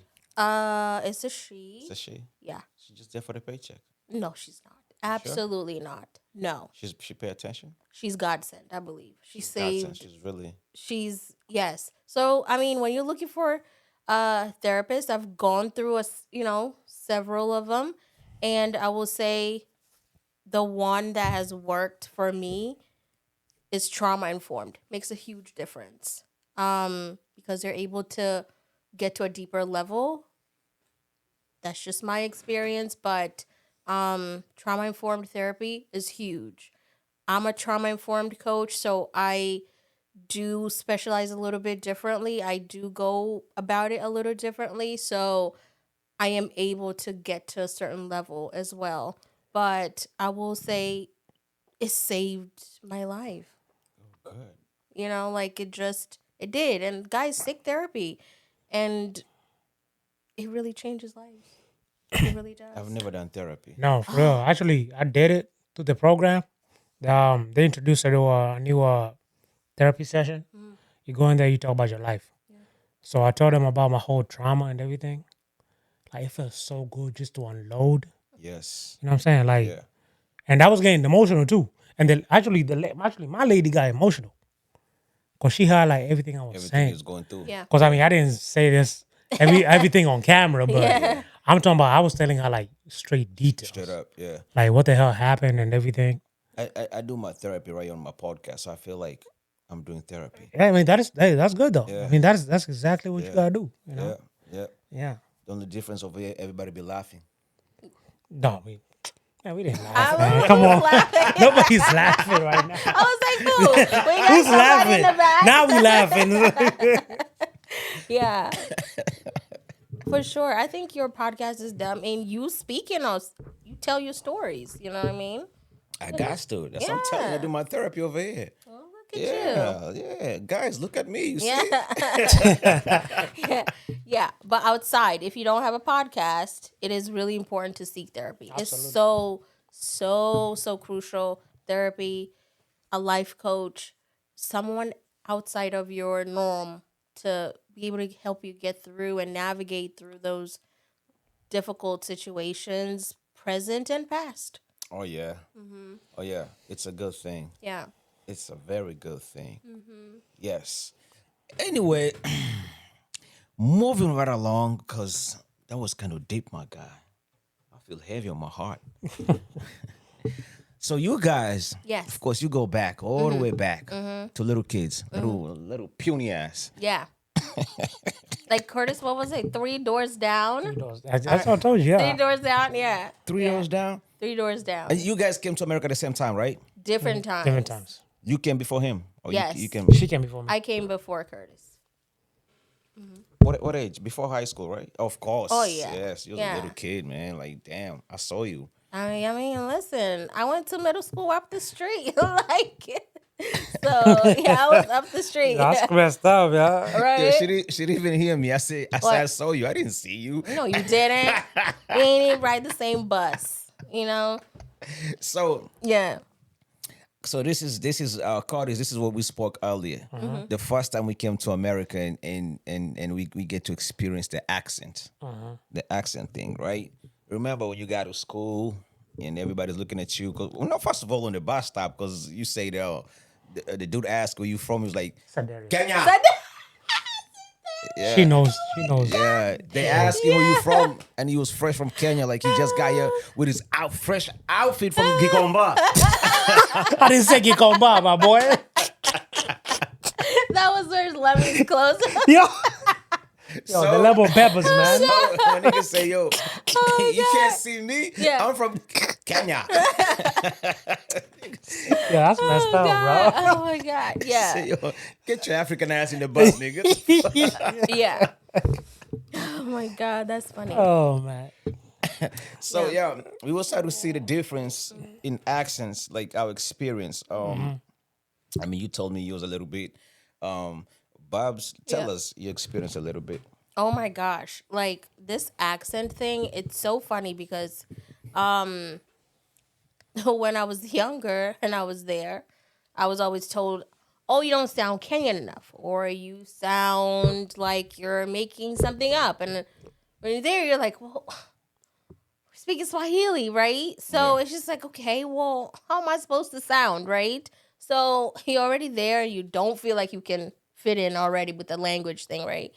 And then you come fast forward to Carroll Middle School and you're like, oh, you sound too white. And you're like, wait a minute. Wait a minute. Yeah. So now I sound white. How is that possible? And you're like, well, And then you go home or whatever, and you're like, oh, you don't sound Kenyan enough. And you're like, well, what am I supposed to do? Like, I don't know where I pick it up. I don't know where I'm picking it up. I don't know where, like, it's just like you don't know where to fit in. So like you said, you don't even want to say nothing at that point. You're like, you're second guessing everything. Yeah. Because you're just like, this accent is like creating all these problems. You know what I'm saying? That's true. Yeah, it's creating so many problems. Like, Communication becomes an issue. Huge. Yes. Huge issue. Like, how is somebody telling you sounding white? And I'm like, how do white people sound? And I'm like, maybe I should go watch something and tell me how white people sound, So Yeah. I'm like, it was such a huge, huge struggle. So in different places, it's always a thing. Like, oh, you're not Kenyan enough, or you don't sound Kenyan enough, or whatever it is. So I'm like, you know what? At this point in my life, I think it's the most comfortable I've ever felt when it comes to my age, my not really my age, but how I sound, whatever it is. At this point, if you understand it, cool. If you don't, I don't know what to say. This is me, and I'm just like, it's all opinion based, because I'm like, you can't really judge a person because of their accent. Like, it happens all the time, though. You had the same problem. Yeah, Yeah. I did. How did you go? What? How did you go? Oh my God, my shoe No, was I want to hear. How did you go? my shoe was super crazy Yeah. because it's like when I was in Kenya, I knew about American accent because remember we used to say Peter on TV. Like there's Peter, there's Peter. It's like, man, they keep saying Peter on TV. It's like, yo, this is American shit.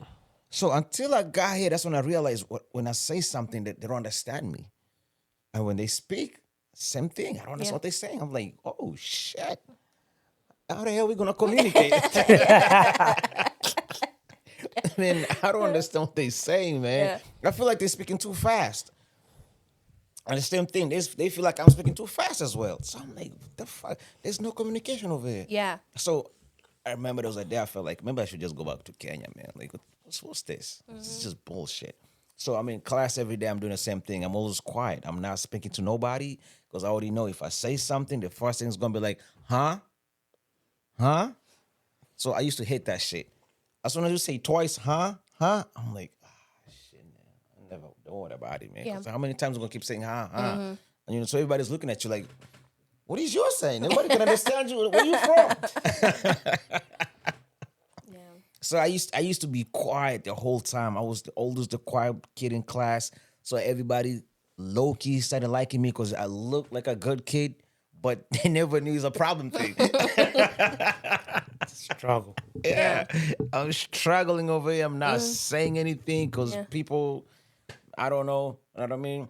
And I remember there used to be a few times in class, especially in high school, a few girls will walk up to you because they like you, they think you're cute.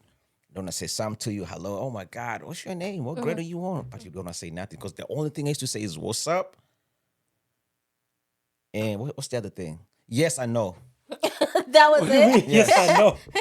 Yeah, Yes, what's up? I know. Yes, I know. Yeah. Because sometimes they ask me something, I don't know what they say because they're speaking so fast. Yeah. I'll either say yes or no. Yeah. Oh my So, God. yeah, they that probably is ask me, horrible. what time is it? No. I know their mind is like, what the fuck's wrong with this kid, man? I just ask you, what time is it? Oh Struggle's real. Or sometimes you say yes. Yeah. What time is it? Yes. Yeah. What do you mean yes? So, because I can't understand what they're saying. Like, I don't know, man. So I used to be quiet. You say something to me, say, what's up? I'll be quiet. Yeah. I'm my own business. So when these females used to come and say something to me, I just say, what's up? And then that's the end of the story. I don't say anything to me. And they used to see me as a lame-ass guy. Like, this guy never say nothing. You lame as fuck. I'm not really lame. I'm just, you can't understand what I'm saying. Yeah. You know what I mean? Yeah. And there's a time I was in class, in my math class, and algebra class. What algebra? I don't remember whatever algebra it was. I was doing so well, and I remember this teacher asked me like, "Yo, could you come in class and teach everybody? Because it seems like you're the only one performing well. So come over here and teach everybody." I'm like, "Shit, Negro, please." I barely speak to anybody, and you think I'm gonna go over there and teach the class? You got me fucked up. Yeah. So, and then there was this chick that was sitting in front of me, right? She turned around and asked me, "Hold up, man. You're definitely not American. Where you from?"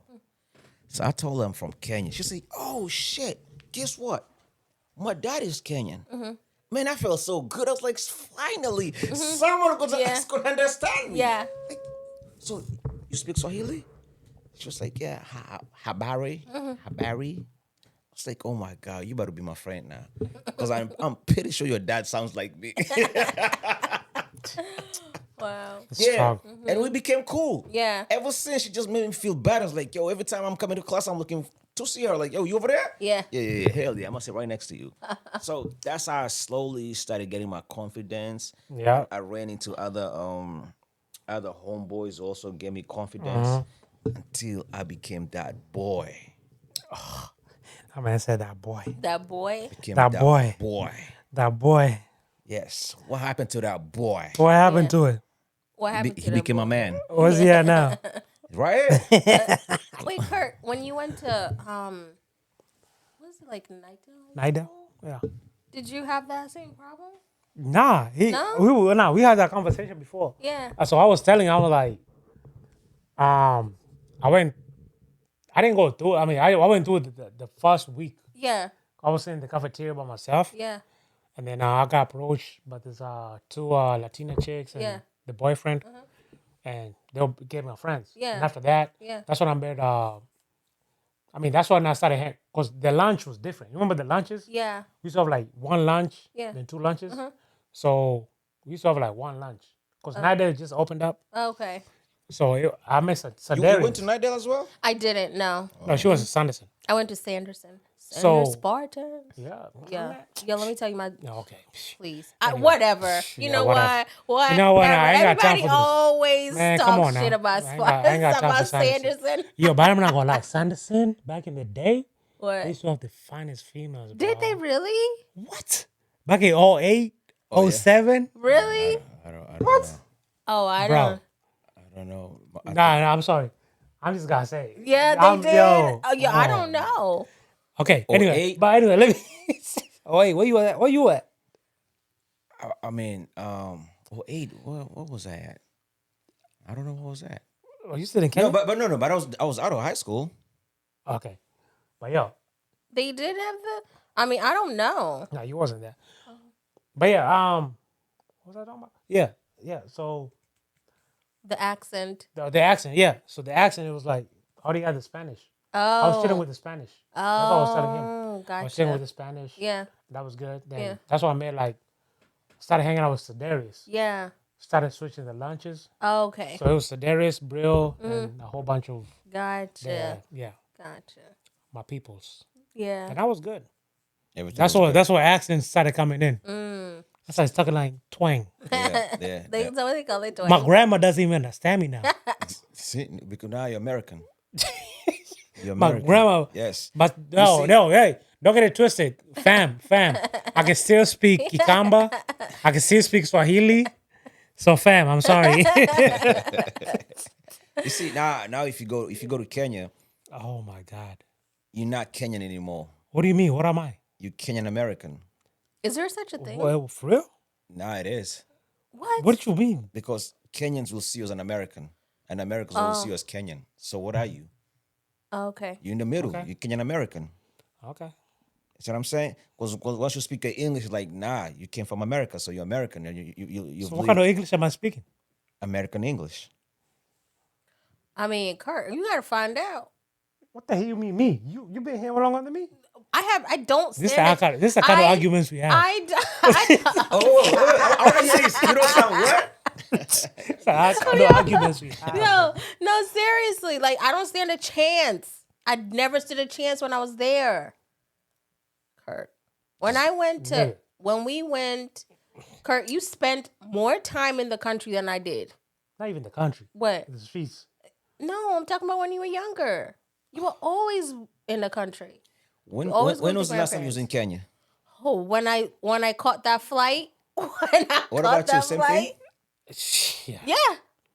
Oh, you guys need to go back to Kenya, man. I'm like, wow. we've been like, where's the street town? Like, We need where to- we going? Yo, we Kurt, we would need need a tour guide?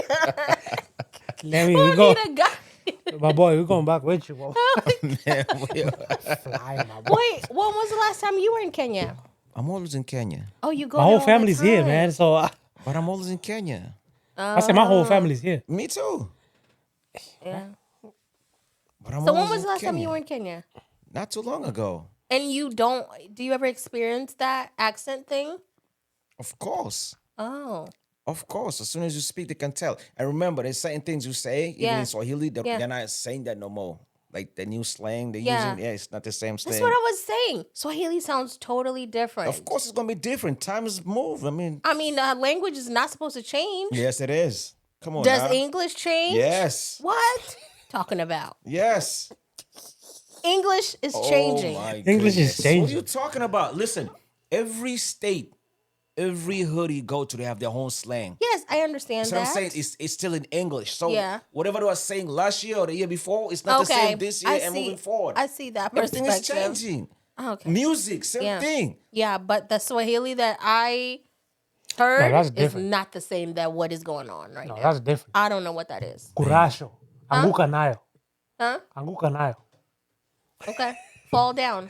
Yeah, exactly. Okay. But outside of that, like, it just does not sound the same. No, it's different. It's different. It's supposed to be different. It's supposed to Yeah. be different. So even if you go, you'll have a shock, right?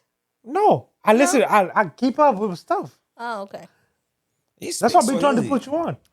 Listen. She does. I'm like, whatever. Okay. I've been trying to put you on. I be listening when you Okay. tell me.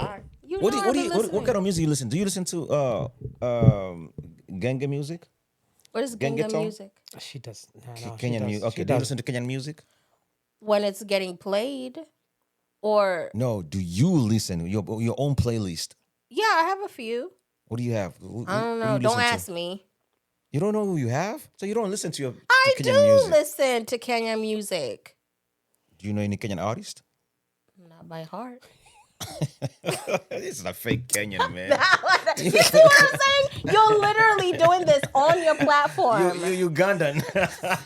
That's messed You're up, literally, you see what I'm saying? Even in the place where you're supposed to come and be safe, you're not safe. You see? You're not, I'm Can't not be safe, safe, here. man. The streets are cold, huh?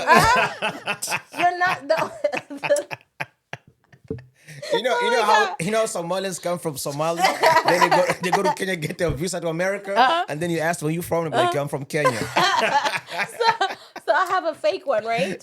Oh my God. Let me tell you something. This is not safe. It's rough out here. Okay? It's rough.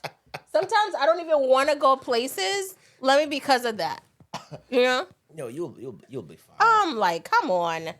You'll be fine. Yeah. So I'm just like, you know what? But for real, you Yeah. gotta do a Kenyan trip. Absolutely. I'm all for it. You need to. I'm telling Yeah, you. I just need a tour guide. All right. I just need a tour guide. Like, where am I going? Wait, do you know anybody in Kenya right now? My grandmother. No, Aye. anybody younger? Wait, Kurt, we have neighbors. Are they still there? No, they're not there anymore. Oh well, shoot, no, we don't. I don't know. No cousins? No, Jane. No, Jane no, not lives Jane. in Australia, right? Jane's in Australia. Okay, yeah, those are our neighbors. Those were the kids we used to play with. But Everybody's gone. no neighbors, nobody? I don't know. I mean, sorry. I'm talking about no cousins. I mean, if they're there, Aunties. I don't. They're not reliable. No, What you mean they're not reliable? You can always. They're not there. I mean, okay. So if they are there, like I know my immediate, but not after that to that extent. Yeah. So I need a guide. Yeah. Thank you. you I already need a guide. Yeah. I know. Yeah. As soon I as you know I land, need a As guy. soon as you land, we're gonna put that big sign. Bubs. Yes. Yes, for sure. Where you at? Uh-huh. We taking you to Kibera. Where's that?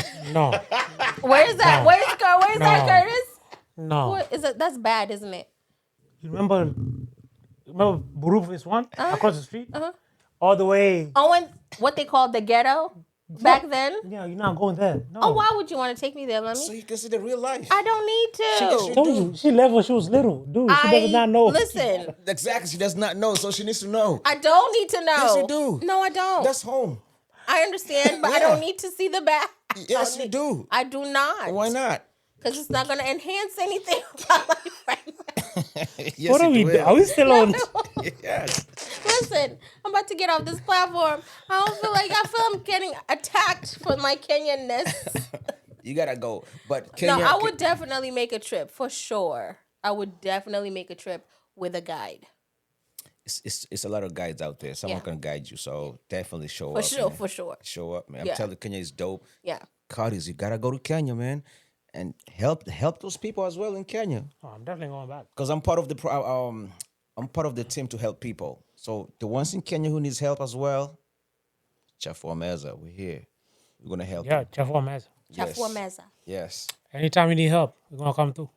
Yes, sir. The platform is open. Any last thing you guys wanna say as we close? Thanks again for having me. Again, it was a great conversation. Hopefully it gives others, gives them an eye-opening and not, I hope it motivates others to do the same.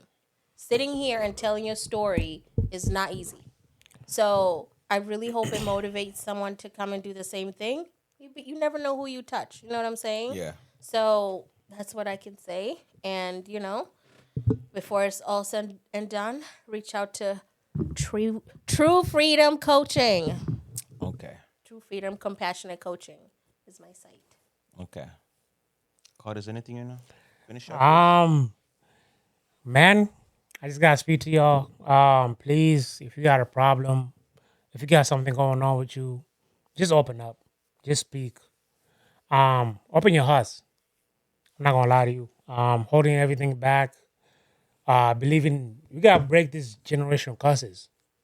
Cause it's not working out for us. I'm not gonna lie to you. We're trying to be strong for our families. We're trying to be strong for men. We're trying to be like all this manny or whatever, but we're not doing that. So nowadays, we gotta do it. So release your emotions, speak your emotions, express your emotions. That's what we need right now, cause it's hurting us. It's hurting every single person in our lives, whether it's parents, our kids. So generational curses are real, and that's one thing we gotta break. And I've experienced that. I've seen that. And please, so speak to somebody. And this is a safe space. What my boy Lemmy is doing right now with his podcast. Just come out here, talk to us. Talk to him. And if you need support, we're gonna be here. Just call either one of us. We're gonna be here to support you. But Lemmy got a safe space out here in this podcast. And we thank you for showing up and hearing us. And we appreciate you. Yeah. We'll have a good time. And we can't be serious all the time, but hey, turn up. It's true. Guys, thank you for watching. Again, if you have a problem, you can reach out. Chafuwa Meza Podcast. I'm on every single platform. But my email, the email address for this podcast is Chafuwa Meza Podcast. So that's the email. .gmail. Chafuwa Meza 072 at gmail.com. Get in here, send the emails. If you have any help, anything you need, if you want to be a guest over here, holla at me as well. You can DM me on IG as well, Chafuwa Meza. YouTube, any other platform, I'm in here. On Spotify, I'm in here as well. I'm all over. I'm all in your business. So with all that being said, I'm going to see you on the next one. And we are done. Nairobi City, ooh, Nairobi City. Tunaleta action, ooh, Nairobi City. Ooh, ooh.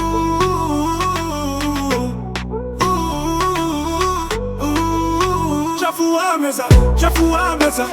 Tuko Nairobi tuna Chafuwa Meza, Chafuwa Meza, Chafuwa Meza. Tuko in the city, Chafuwa Meza.